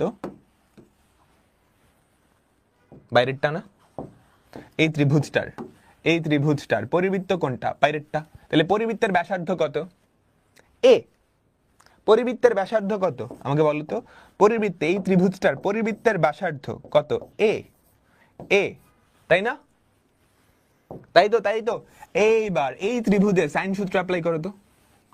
এই ত্রিভুজে সাইন সূত্র অ্যাপ্লাই করো। D by sine alpha by 2 সমান কি? 2i sir. মনে পড়ে? মনে পড়ে? মনে পড়ে? সাইন সূত্র, একটা বাহু বাই তার বিপরীত কোণের সাইন ইকুয়ালস টু 2 ইন্টু পরিব্যাসার্ধ মানে পরিব্যাস। তাহলে d by sine alpha by 2, এই যে ডি বাই এই বাহু বাই তার বিপরীত কোণের sine equals two 2i sir. দেখছো কি ম্যাজিক করে দিচ্ছে?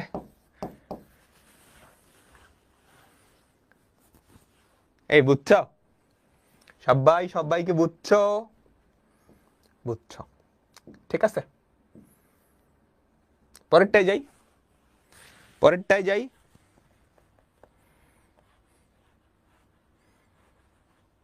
পরেরটায় যাব। বলো এটা কেমনে করবা? বলো এটা কেমনে করবা?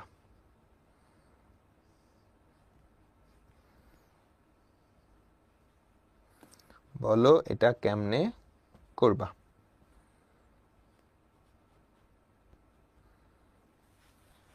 একটা বৃত্তের একটা জ্যা, এই জ্যাটা পরিধির যে কোনো বিন্দুতে যে কোণ তৈরি করে, তাহলে কি চাইছে? কেন্দ্রস্থ কোণটা চাইছে না, বৃত্তস্থ কোণটা চাইছে না? আমাকে বলো। এই ধরো জ্যাটা, জ্যার ইকুয়েশন কত? x ইকুয়ালস টু y,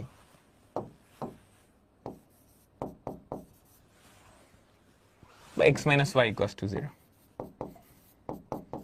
এটা পরিধির যে কোনো বিন্দুতে যে কোণ তৈরি করে, তাহলে কেন্দ্রস্থ কোণটা চাই নাই, কি চাইছে? বৃত্তস্থ কোণটা চাইছে।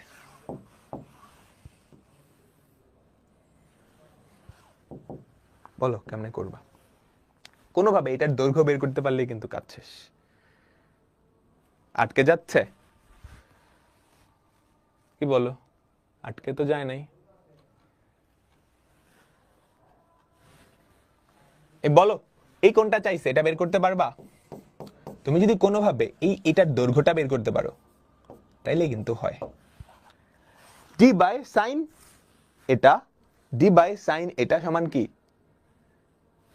এই বৃত্তটার ব্যাস। এই বৃত্তটার ব্যাস কিন্তু জানো, তাই না? আমাকে বলো এই বৃত্তটার ব্যাস কত? বের করে নিলেই হয়। এটার কেন্দ্র কত? 1, - 3। ব্যাসার্ধ হচ্ছে √1 + 9 + 6। 9 × 6 = 15, 15 × 16 4। বাকিটা নিজেরা করে নিবা, আমি আর করাই দিচ্ছি না, আমি আর করাই দিচ্ছি না। বুঝতে পারছো? আটকে গেছে না? ওই আটকে গেছে?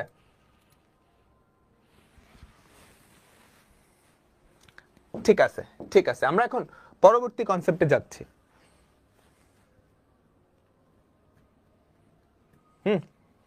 পরবর্তী কনসেপ্টে যাচ্ছি, এটা কিন্তু একটু টাফ আছে, দেখে নিও। আচ্ছা, আমাদের এখনকার কনসেপ্ট হচ্ছে বৃত্তের সমীকরণ সংক্রান্ত কিছু টার্ম। টাইটেল দাও, বৃত্তের সমীকরণ সংক্রান্ত কিছু টার্ম। বৃত্তের সমীকরণ সংক্রান্ত কিছু টার্ম, এগুলা তোমাদের ফর্মুলা মনে রাখতে ভালো হেল্প করবে। প্রথমটা, সেটা বৃত্তের স্ট্যান্ডার্ড ইকুয়েশন না? প্রথম যে জিনিসটা লেখা আছে সেটা একটা বৃত্তের স্ট্যান্ডার্ড ইকুয়েশন, তাই তো? প্রথমটা যেটা লেখা আছে সেটা একটা বৃত্তের স্ট্যান্ডার্ড ইকুয়েশন। একটা বৃত্তের স্ট্যান্ডার্ড ইকুয়েশনের লেফট সাইডকে এস দিয়ে প্রকাশ করা হয়। একটা বৃত্তের স্ট্যান্ডার্ড ইকুয়েশনের লেফট সাইডকে এস দিয়ে প্রকাশ করা হয়। আমরা অনেকবার এই সমীকরণটা ইউজ করছি, তাই না? বারে বারে একই জিনিস, অনেক কিছু লিখতে হচ্ছে। এটার বদলে আমি s ইকুয়ালস টু 0 এটা লিখলেই হয়। এই বৃত্তের স্ট্যান্ডার্ড ইকুয়েশন হচ্ছে এটা। ওই জিনিসটা যা বোঝায় এটা এক্স্যাক্টলি তা বোঝায়, ওই জিনিসটা যা বোঝায় এটা এক্স্যাক্টলি তাই বোঝায়। ঠিক আছে? আচ্ছা, সেকেন্ডটা, একটা বিন্দু x1, y1, এটা কিন্তু নির্দিষ্ট একটা বিন্দু, একটা নির্দিষ্ট বিন্দু, স্থির বিন্দু। স্থির বিন্দুর স্থানাঙ্ক আমাদের সমীকরণের স্ট্যান্ডার্ড ইকুয়েশনের লেফট সাইডে। এই স্থির বিন্দুর স্থানাঙ্ক আমাদের সমীকরণের স্ট্যান্ডার্ড ইকুয়েশনের লেফট সাইডে বসালে যেটা পাওয়া যায়, এই জিনিসটা পাওয়া যায় না? আমাকে বলো, x1, y1 এই স্থির বিন্দুর স্থানাঙ্ক আমাদের সমীকরণের লেফট সাইডে যদি বসাও, এটা পাওয়া যায়। এই যে জিনিসটা পাওয়া যায় এটাকে প্রকাশ করা হয় s1 দিয়ে। এটাকে কি দিয়ে প্রকাশ করা হয়? s1। ঠিক আছে? স্ট্যান্ডার্ড ইকুয়েশনটাকে আমি একটা বিন্দু দিয়ে স্যাটিসফাই করছি। তাহলে এই ইকুয়েশনটার ইকুইভ্যালেন্ট রূপ হচ্ছে s1 = 0। s1 = 0। ঠিক আছে? ক্লিয়ার? থার্ডটা, এটা আসলে কি? একটা বৃত্তের উপরস্থ বিন্দু যদি x1, y1 হয়, x1, y1, এই বিন্দুটাকে উপরস্থ চিন্তা করে যে স্পর্শকের ইকুয়েশন, সেটাই কি এটা না? আমাকে বলো এই বিন্দুটাকে একটা বৃত্তের উপরস্থ চিন্তা করে, এই বিন্দুটাকে একটা বৃত্তের উপরস্থ চিন্তা করে সেই বিন্দুতে অঙ্কিত যে স্পর্শকের ইকুয়েশন, সেটাই তো এটা। স্পর্শকের ইংলিশ টার্ম কি? ট্যানজেন্ট, তাই না? ট্যানজেন্ট। তাহলে এই সমীকরণের লেফট সাইডকে প্রকাশ করা হয় টি দিয়ে। এই সমীকরণের লেফট সাইডকে প্রকাশ করা হয় কি দিয়ে? টি। টি। তাহলে এই পুরাটার লেখা যেই কথা t = 0 লেখা একই কথা। এগুলো আমাদের সামনে ব্যবহার করব, ফর্মুলা মুখস্থ রাখতে মনে থাকে আর কি। স্ট্যান্ডার্ড ইকুয়েশনে একটা বিন্দু স্থানাঙ্ক বসালে এটা, কেমনে কাজে লাগে? আমি যদি বলি এই বিন্দু থেকে অঙ্কিত স্পর্শকের দৈর্ঘ্য, ঠিক আছে, s equals to 0, এই বৃত্তে x1, y1 বিন্দু থেকে অঙ্কিত স্পর্শকের দৈর্ঘ্য কি হবে বলো তো? Root over of s1, root over of s1, তাই না? এই কত কিছু লেখা লাগতো, কিচ্ছু লেখা লাগে নাই, আমি জাস্ট শর্টে ধপ করে লিখে দিছি। খেয়াল করো, এই যে তুমি এইটা না লিখে রুট ওভার অফ s1 যদি লিখতা, সেম জিনিস বুঝাইতো, সেম জিনিস বুঝাইতো। ক্লিয়ার? তো এই টার্মগুলো আমাদের একটু মনে রাখতে হবে, হেল্প করবে। এই টার্মগুলো আমাদের একটু মনে রাখতে হবে, এটা হেল্প করবে। ঠিক আছে, পরের টপিকে যাচ্ছি আমরা পরের টপিকে যাচ্ছি, বুঝছো? পরের টপিক, দুটা স্পর্শকের অন্তর্ভুক্ত কোণ। টপিকটা কি? দুটা স্পর্শকের অন্তর্ভুক্ত কোণ। দুটা স্পর্শক কখন হয়? বহিস্থ বিন্দু থেকে দুইটা স্পর্শক হয়, তাই না? একটা বৃত্তের বহিস্থ বিন্দু থেকে দুইটা স্পর্শক হয়, ওই দুইটার অন্তর্ভুক্ত কোণ আমরা এখন বের করব। সহজ আছে, টেনশন নিও না, সহজ আছে, টেনশন নিও না। এই ধরো বহিস্থ একটা বিন্দু, এই বিন্দুর স্থানাঙ্ক হচ্ছে x1, y1, এই বিন্দুর স্থানাঙ্ক হচ্ছে x1, y1। এই বহিস্থ বিন্দু থেকে এই বৃত্তে কয়টা স্পর্শক আঁকানো সম্ভব? এই একটা, এই একটা,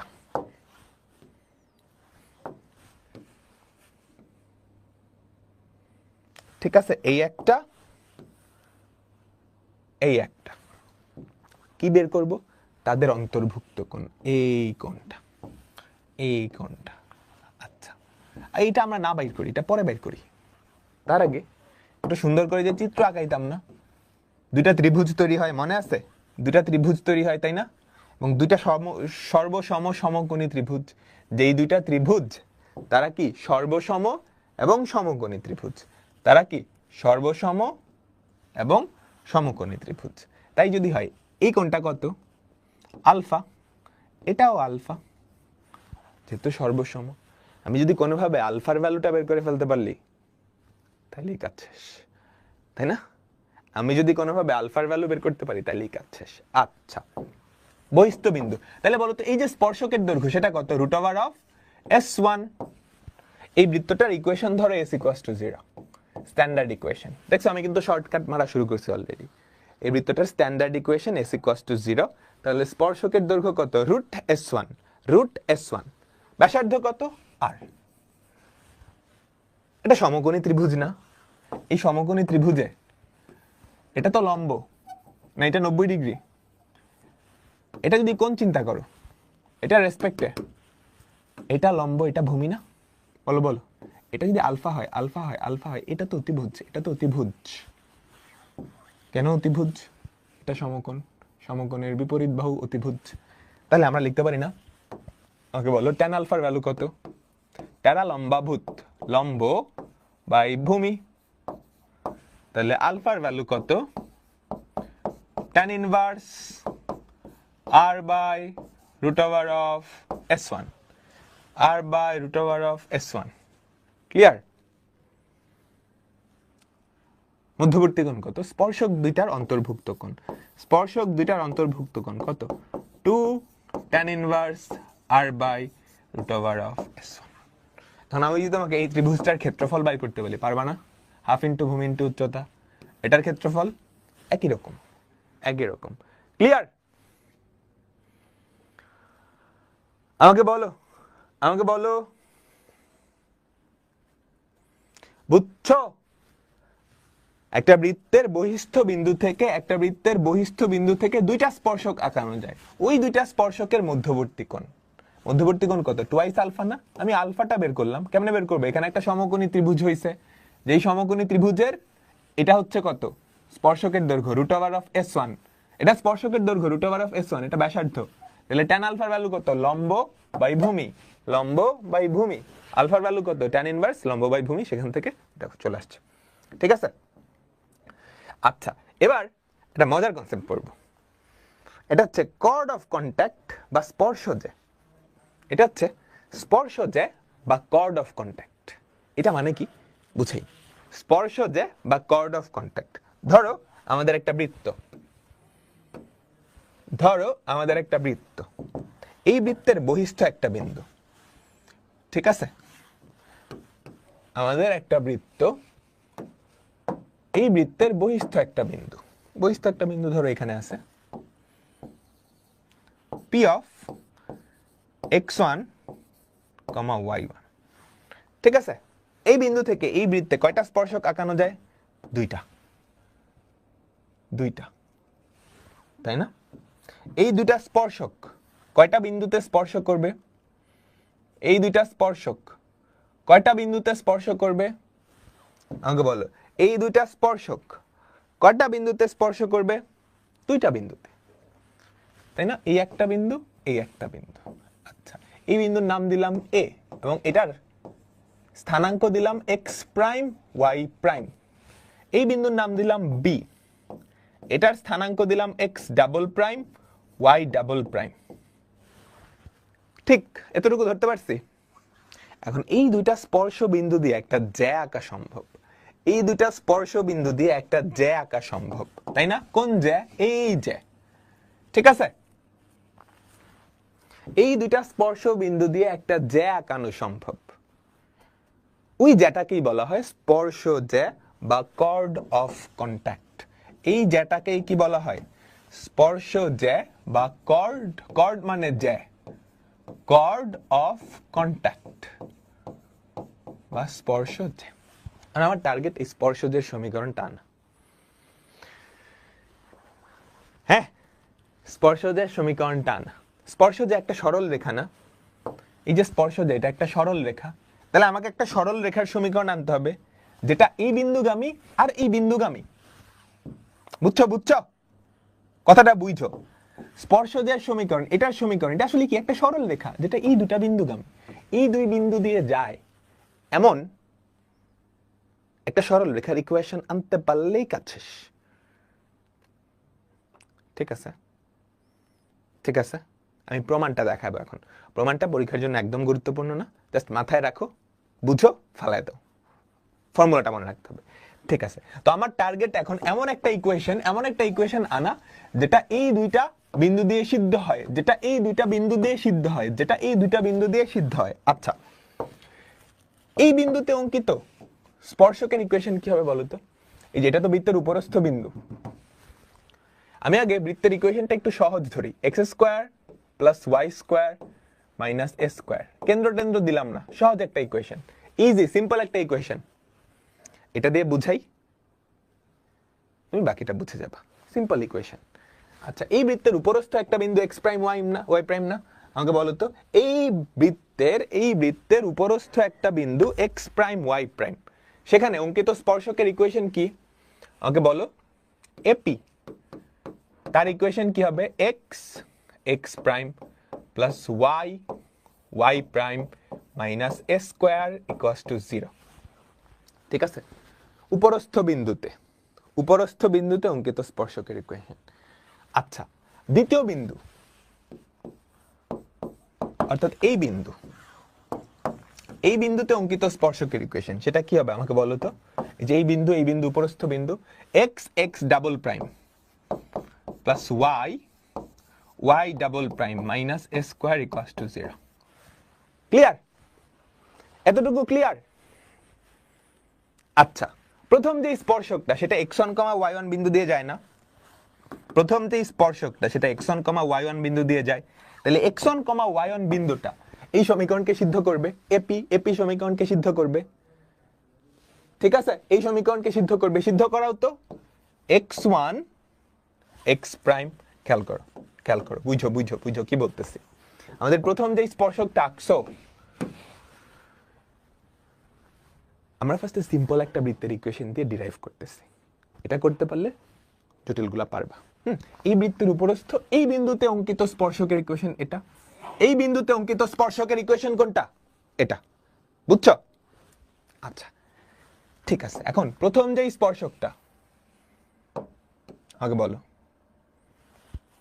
প্রথম যে স্পর্শকটা সেটা এ বিন্দু দিয়ে যায়, তাহলে এ বিন্দুর স্থানাঙ্ক এই সমীকরণকে সিদ্ধ করবে। এ বিন্দুর স্থানাঙ্ক বসাও, এক্স এর জায়গায় এ বিন্দুর স্থানাঙ্ক দেখো x1, y এর জায়গায় কি বসাবা? y1। এটা সত্য না? বুঝছো? কেন্দ্র 0 0, ব্যাসার্ধ a, এরকম সিম্পল একটা বৃত্ত দিয়ে আমি ফর্মুলাটা ডিরাইভ করতেছি। আচ্ছা ঠিক আছে, এবার আমাদের যে দ্বিতীয় স্পর্শকটা সেটাও কিন্তু পি বিন্দু দিয়ে যায়, এটাও কিন্তু পি বিন্দু দিয়ে যায়। তাহলে পি বিন্দু স্থানাঙ্ক এটাকে সিদ্ধ করবে। তো এক্স এর জায়গায় x1 বসাবা, y এর জায়গায় y1 বসাবা। এই দুটাও তো সত্য, সত্য না? সত্য তো, সত্য তো, ক্লিয়ার ক্লিয়ার এতটুকু? তাহলে এই যে দুটা জিনিস লিখছি, এখানে ভুল কিছু লিখছি? ভুল কিছু লিখছি? এই দুটাতে সিমিলার অংশ কি আছে? x1 x1, y1 y1। এবার আমি একটা জিনিস লিখি, তো একটু মনোযোগ দিবা। আমি একটা জিনিস লিখি, সবাই একটু মনোযোগ দিবা। কি করলাম? x1, এই যে x1 x1 x plus y1 y minus a square equals to 0। এটা কার ইকুয়েশন? একটা সরল রেখার ইকুয়েশন।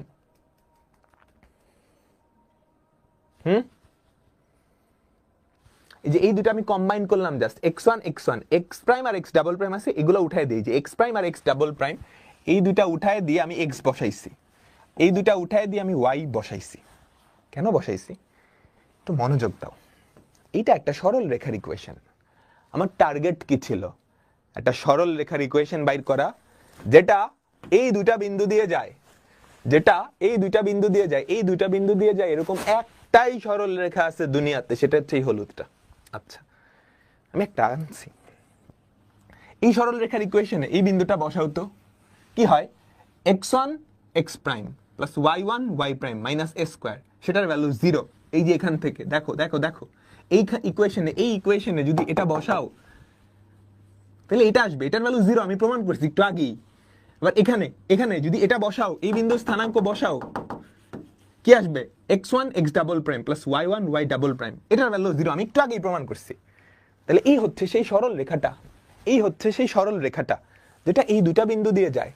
তার মানে এটা কোন সরল রেখাটা? এই হলুদ সরল রেখাটা। মানে এটাই কি? কর্ড অফ কন্টাক্ট বা স্পর্শজ্যা। বুঝছি? ফর্মুলা হিসেবে কেমনে মনে রাখবো? এটা কি আসলে? x1, y1, x1, y1, এই বিন্দুটা যদি বৃত্তের উপরস্থ বিন্দু হইতো, তাহলে সেই বিন্দুতে অঙ্কিত স্পর্শকের ইকুয়েশন কি? এটা না? বুঝছো? x1, y1 যদি বৃত্তটার উপরস্থ বিন্দু হইতো, তাহলে সেই বিন্দুতে অঙ্কিত স্পর্শকের ইকুয়েশন এটা। আর সেই বিন্দুটা যদি বাইরে হয়ে যায়, তাহলে t ইকুয়ালস টু 0 এটা নির্দেশ করে স্পর্শজ্যার ইকুয়েশন। স্পর্শজ্যার ইকুয়েশন, স্পর্শজ্যার ইকুয়েশন। সবাই বুঝছো? বুঝলে ভালো, না বুঝলেও ভালো, প্যারা নাই। x1, y1 থেকে অঙ্কিত স্পর্শজ্যা, দুইটা স্পর্শক, এই একটা এই একটা, যে স্পর্শজ্যা বা কর্ড অফ কন্টাক্ট, তার ইকুয়েশন t ইকুয়ালস টু 0, তার equation t equals to 0। Clear? আমাকে বলো, সবাই এতটুকু বুঝছো?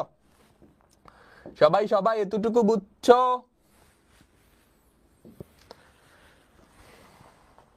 এই প্রমাণটা কিন্তু মজার আছে, ঠিক মতো বুঝতে পারলে। না বুঝতে পারলে দরকার নেই, ফালাই দাও। ঠিক আছে? বুঝতে পারলাম? তার মানে x1, y1 এটা যদি বহিস্থ বিন্দু হয়, এই বিন্দু থেকে বৃত্তে দুইটা স্পর্শক আঁকতে পারবা এবং একটা স্পর্শজ্যার ইকুয়েশন পাবা, এবং একটা স্পর্শজ্যার ইকুয়েশন পাবা। সেই স্পর্শজ্যার ইকুয়েশনটা কি? t equals to 0, t equals to 0। আবারও বুঝাই। একটা বিন্দু x1, y1, ঠিক আছে? এখন তুমি কি করলা? আমাদের একটা বৃত্তের ইকুয়েশন হচ্ছে x square plus y square plus twice gx plus twice fy plus c equals to 0। এখন তুমি কি করলা? কিছু রিপ্লেসমেন্ট করলা। x এর জায়গায় বসালা x x1, y এর জায়গায় বসালা y y1, x এর জায়গায় বসালা x plus x1 by 2, y এর জায়গায় বসালা y প্লাস y1 বাই 2, ওদিকে কি? Plus c equals to 0। এই বিন্দুটা যদি বৃত্তের উপরস্থ হয়, তাহলে ওই বিন্দুতে অঙ্কিত স্পর্শকের ইকুয়েশন হবে এইটা। ঠিক আছে? এই বিন্দুটা যদি বৃত্তের উপরস্থ হয়, এই বিন্দুটা যদি বৃত্তের উপরস্থ হয়, তাহলে উপরস্থ বিন্দুতে অঙ্কিত স্পর্শকের ইকুয়েশন হবে এইটা। ঠিক আছে? এই ধরো উপরস্থ হইল x1, y1, তাহলে ওই বিন্দুতে অঙ্কিত স্পর্শকের ইকুয়েশন কোনটা? এইটা। এখন বিন্দুটা যদি উপরস্থ না হয়ে বহিস্থ হয়, অর্থাৎ বাইরে কোথাও, ধরো এখানে x1, y1, তাহলে ওই যে দুইটা স্পর্শক আঁকতে পারবা না? বুঝছো? ওই দুইটা স্পর্শকের যে স্পর্শ জ্যা, এইটার ইকুয়েশন নির্দেশ করবে কোনটা? এইটা। ক্লিয়ার? ক্লিয়ার? ক্লিয়ার? আমাকে বলো, বুঝো নাই? জাস্ট এটা মনে রাখো, তাইলেই হবে। কনসেপ্টটা একটু জটিল, এটা প্রথমবার 90% বুঝবে না, স্বাভাবিক স্বাভাবিক। জাস্ট এটা মনে রাখো, একটা বিন্দু, এইটা যদি উপরস্থ বিন্দু হয়, তাইলে এই ইকুয়েশনটা বোঝাবে এই বিন্দুতে অঙ্কিত স্পর্শকের ইকুয়েশন। এই বিন্দুটা যদি বাইরে হয়, বৃত্তের বাইরে, তাহলে এই জিনিসটা বোঝাবে এটা থেকে ওই বৃত্তে যেই দুইটা স্পর্শক আঁকানো যায় তাদের স্পর্শ জ্যা তার ইকুয়েশন মুখস্থ রাখলেই হবে এটা। আর আগের যেটা বুঝাইছি এটা আরো 3বার দেখবা ক্লাস শেষ হলে, তাহলে বুঝতে পারবা। আরো 3বার দেখবা ঠান্ডা মাথায় দেখবা, তাহলে বুঝতে পারবা। পরের কোয়েশ্চেনে যাচ্ছি আমি। পরের কোয়েশ্চেনে যাচ্ছি, পড়ো পরের কোয়েশ্চেনটা পড়ো। পরের কোয়েশ্চেনটা পড়ো, কি বলছে আমাকে বলো তো, পারবা? মূলবিন্দু থেকে এই বৃত্তের উপর অঙ্কিত স্পর্শকের সমীকরণ নির্ণয় করে। এটা পারবো। বহিস্থ বিন্দু, মূলবিন্দু কি বহিস্থ বিন্দু না? আগের অঙ্ক ছিল এরকম, তাই না? এরকম একটা অঙ্ক ছিল। ফার্স্ট পার্ট আমরা একটু আগে করছি তো করি নাই, ওটাও হোমওয়ার্ক দিছিলাম, মনে পড়ে তো? মূলবিন্দু থেকে এই বৃত্তের উপর বহিস্থ বিন্দু থেকে, আজকের ক্লাসের প্রথম টাইপ, বহিস্থ বিন্দু থেকে অঙ্কিত স্পর্শকের ইকুয়েশন, হোমওয়ার্ক। স্পর্শ জ্যার ইকুয়েশন, ঠিক আছে? কোন বিন্দু থেকে? মূল বিন্দু থেকে। তো স্পর্শ জ্যার ইকুয়েশন কি? t = 0। কথা কি ছিল? t = 0। মূল বিন্দু যদি উপরস্থ হইতো, তাহলে উপরস্থ বিন্দুতে অঙ্কিত স্পর্শকের ইকুয়েশন এটা। যদি বহিস্থ হয়, তাহলে স্পর্শ জ্যার ইকুয়েশন এটা। তাহলে এটা কি হবে আমাকে বলো তো? x(x1) plus y(y1) minus 10 into x plus x1/2 plus 20 = 0। কি থাকে আমাকে বলো তো? minus 5x plus 20 = 0। 4 5 20, x = 4। এটাই কি স্পর্শ জ্যার ইকুয়েশন? ঠিক আছে? বলো সবাই কি বুঝছো? স্পর্শ জ্যার ইকুয়েশন, এটা মুখস্থ রাখো। t = 0। এবার মজার একটা অঙ্ক করব, খুবই মজার একটা অঙ্ক। 3টা অঙ্ক,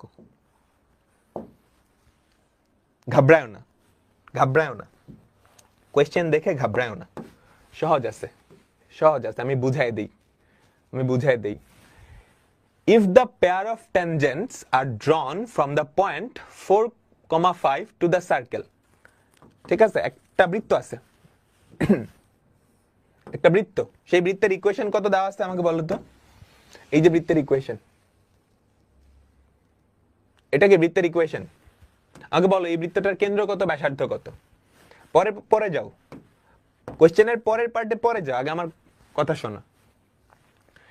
If the pair of tangents are drawn from the point to the circle, অর্থাৎ এই বিন্দু থেকে এই বৃত্তে দুইটা স্পর্শক আঁকা হয়েছে। ইংরেজি বুঝো তো? 12 বছর ধরে ইংলিশ ফর টুডে পড়ে আসতেছে, এখন যদি বলো ইংরেজি বুঝো না, তাহলে কিন্তু খবর আছে।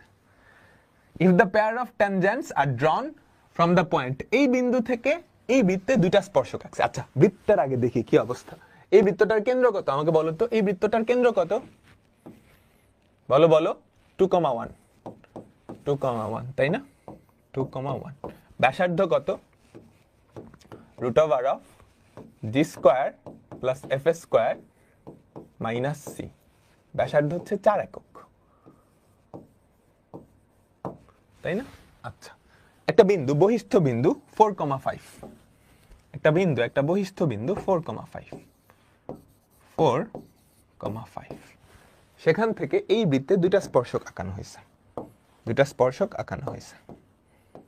এই একটা স্পর্শক, এই একটা স্পর্শক। ঠিক আছে, এতটুকু বুঝছি। প্রথম পার্ট আমাকে বলো, বুঝছো? প্রথম পার্ট বুঝছো, কোয়েশ্চেনটা বুঝছো? আচ্ছা, কি চাইছে? Find the length of chord of contact, স্পর্শ জ্যার দৈর্ঘ্য চাইছে। কি চাইছে বলো? স্পর্শ জ্যার দৈর্ঘ্য। Find the length of the chord of the contact, স্পর্শ জ্যার দৈর্ঘ্য চাইছে। বুঝছো? স্পর্শ জ্যার দৈর্ঘ্য চাইছে। আচ্ছা আচ্ছা, স্পর্শ জ্যা কোনটা? এইটা। কোন জ্যার সমীকরণ যদি আমি জানি, তার দৈর্ঘ্য কিন্তু বের করে ফেলা সম্ভব। মনে রাখবা সব সময়, বৃত্তের ইকুয়েশন জানো, এই কথাটা মনে রাখবা। একটা বৃত্তের তার ইকুয়েশন জানো, তার মানে কি কেন্দ্র ব্যাসার্ধ জানো, এই বৃত্তের ইকুয়েশন জানো। একটা স্পর্শ জ্যা মানে একটা জ্যা, এই জ্যার ইকুয়েশনটাও জানো। ধরো x plus by plus c equals to 0, তাহলে এটার দৈর্ঘ্য বের করে ফেলা সম্ভব। কেমনে সম্ভব? সমীকরণ জানো, তাহলে কেন্দ্র জানো, কেন্দ্র থেকে এটার উপর অঙ্কিত লম্বের দৈর্ঘ্য বাইর করতে পারবা। পারবা না? কেন্দ্র থেকে এটার উপর অঙ্কিত লম্বের দৈর্ঘ্য বাইর করবা, পারবা তো? কেন্দ্র থেকে এই রেখার লম্ব দূরত্ব পারবা তো? বৃত্তের সমীকরণ জানো, বৃত্তের ব্যাসার্ধ জানো, তাইলে এটাও জানো, এটাও জানো, সেখান থেকে এটা বের হবে, তাকে 2 দিয়ে গুণ করলেই কাজ শেষ। তাহলে আমার কথাটা শোনো আবার, একটা বৃত্তের ইকুয়েশন দেওয়া আছে আর যে কোনো একটা জ্যার ইকুয়েশন দেওয়া আছে, তাহলে ওই জ্যার দৈর্ঘ্য বাইর করতে পারবা? পারবা? একটা বৃত্তের ইকুয়েশন আর কোন একটা জ্যার ইকুয়েশন দেওয়া থাকলে ওই জ্যার দৈর্ঘ্য আমি বের করতে পারবো। ঠিক আছে, কি চাইছে? স্পর্শ জ্যার দৈর্ঘ্য। স্পর্শ জ্যা একটা জ্যা না? বলো তো, স্পর্শ জ্যা একটা জ্যা, এটার লেন্থ চাইছে। কি চাইছে? এটার লেন্থ চাইছে।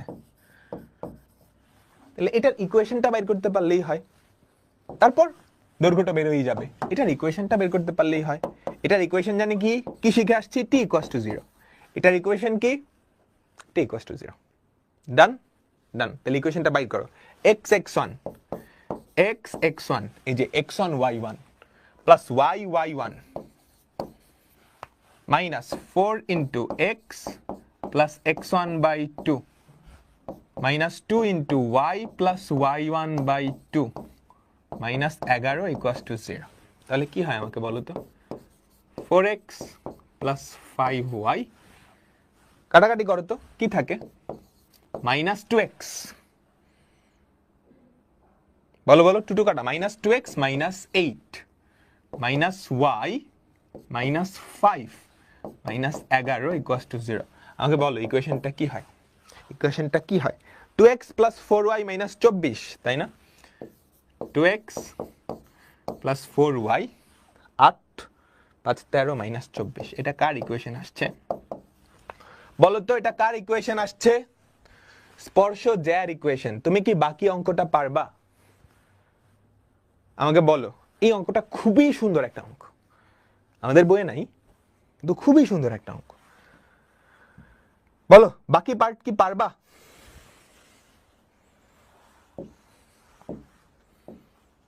বাকিটা কি আমি হোমওয়ার্ক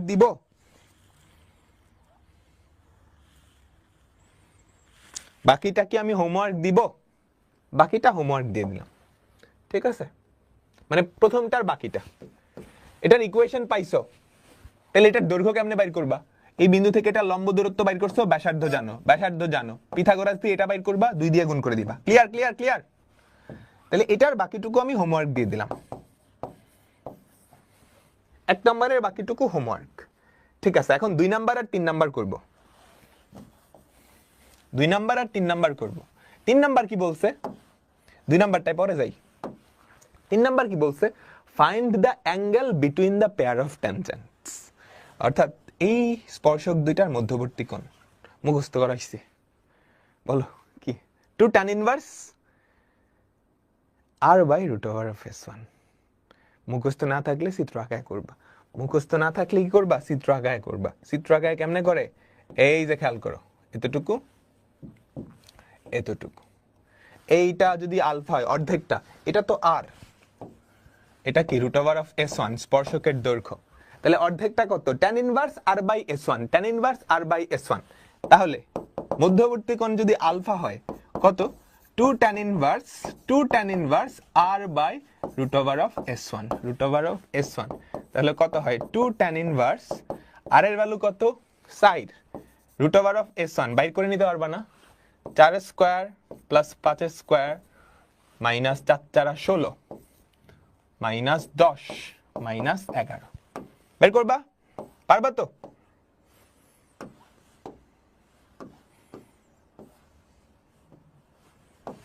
ক্লিয়ার? ক্লিয়ার। লাস্টেরটা 2 নাম্বারটা, find the area of the triangle formed by the pair of tangent and their chord of contact। বলো, এটাও সহজ। কোন ত্রিভুজটার ক্ষেত্রফল চাইছে, কোন ত্রিভুজটার ক্ষেত্রফল চাইছে, এটা যদি পি ধরো, এটা এ, এটা বি, পি এ বির ক্ষেত্রফল চাইছে না। Find the area of the triangle formed by a pair of tangents and their chord of contact। এই দুটা স্পর্শক এবং তাদের কর্ড অফ কন্ট্যাক্ট, অর্থাৎ এই ত্রিভুজের ক্ষেত্রফলটা চাইছে। কেমন বের করবো, দেখি দেখি কয়জন পারো, দেখি কয়জন পারো।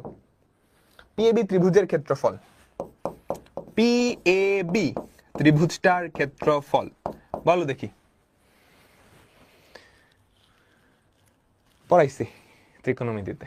এই কোণ জানো, এই কোণ জানো, বাইর করছো কিন্তু একটু আগেই, আলফা। এই বাহুটার দৈর্ঘ্য কি জানো, স্পর্শকের দৈর্ঘ্য √s1,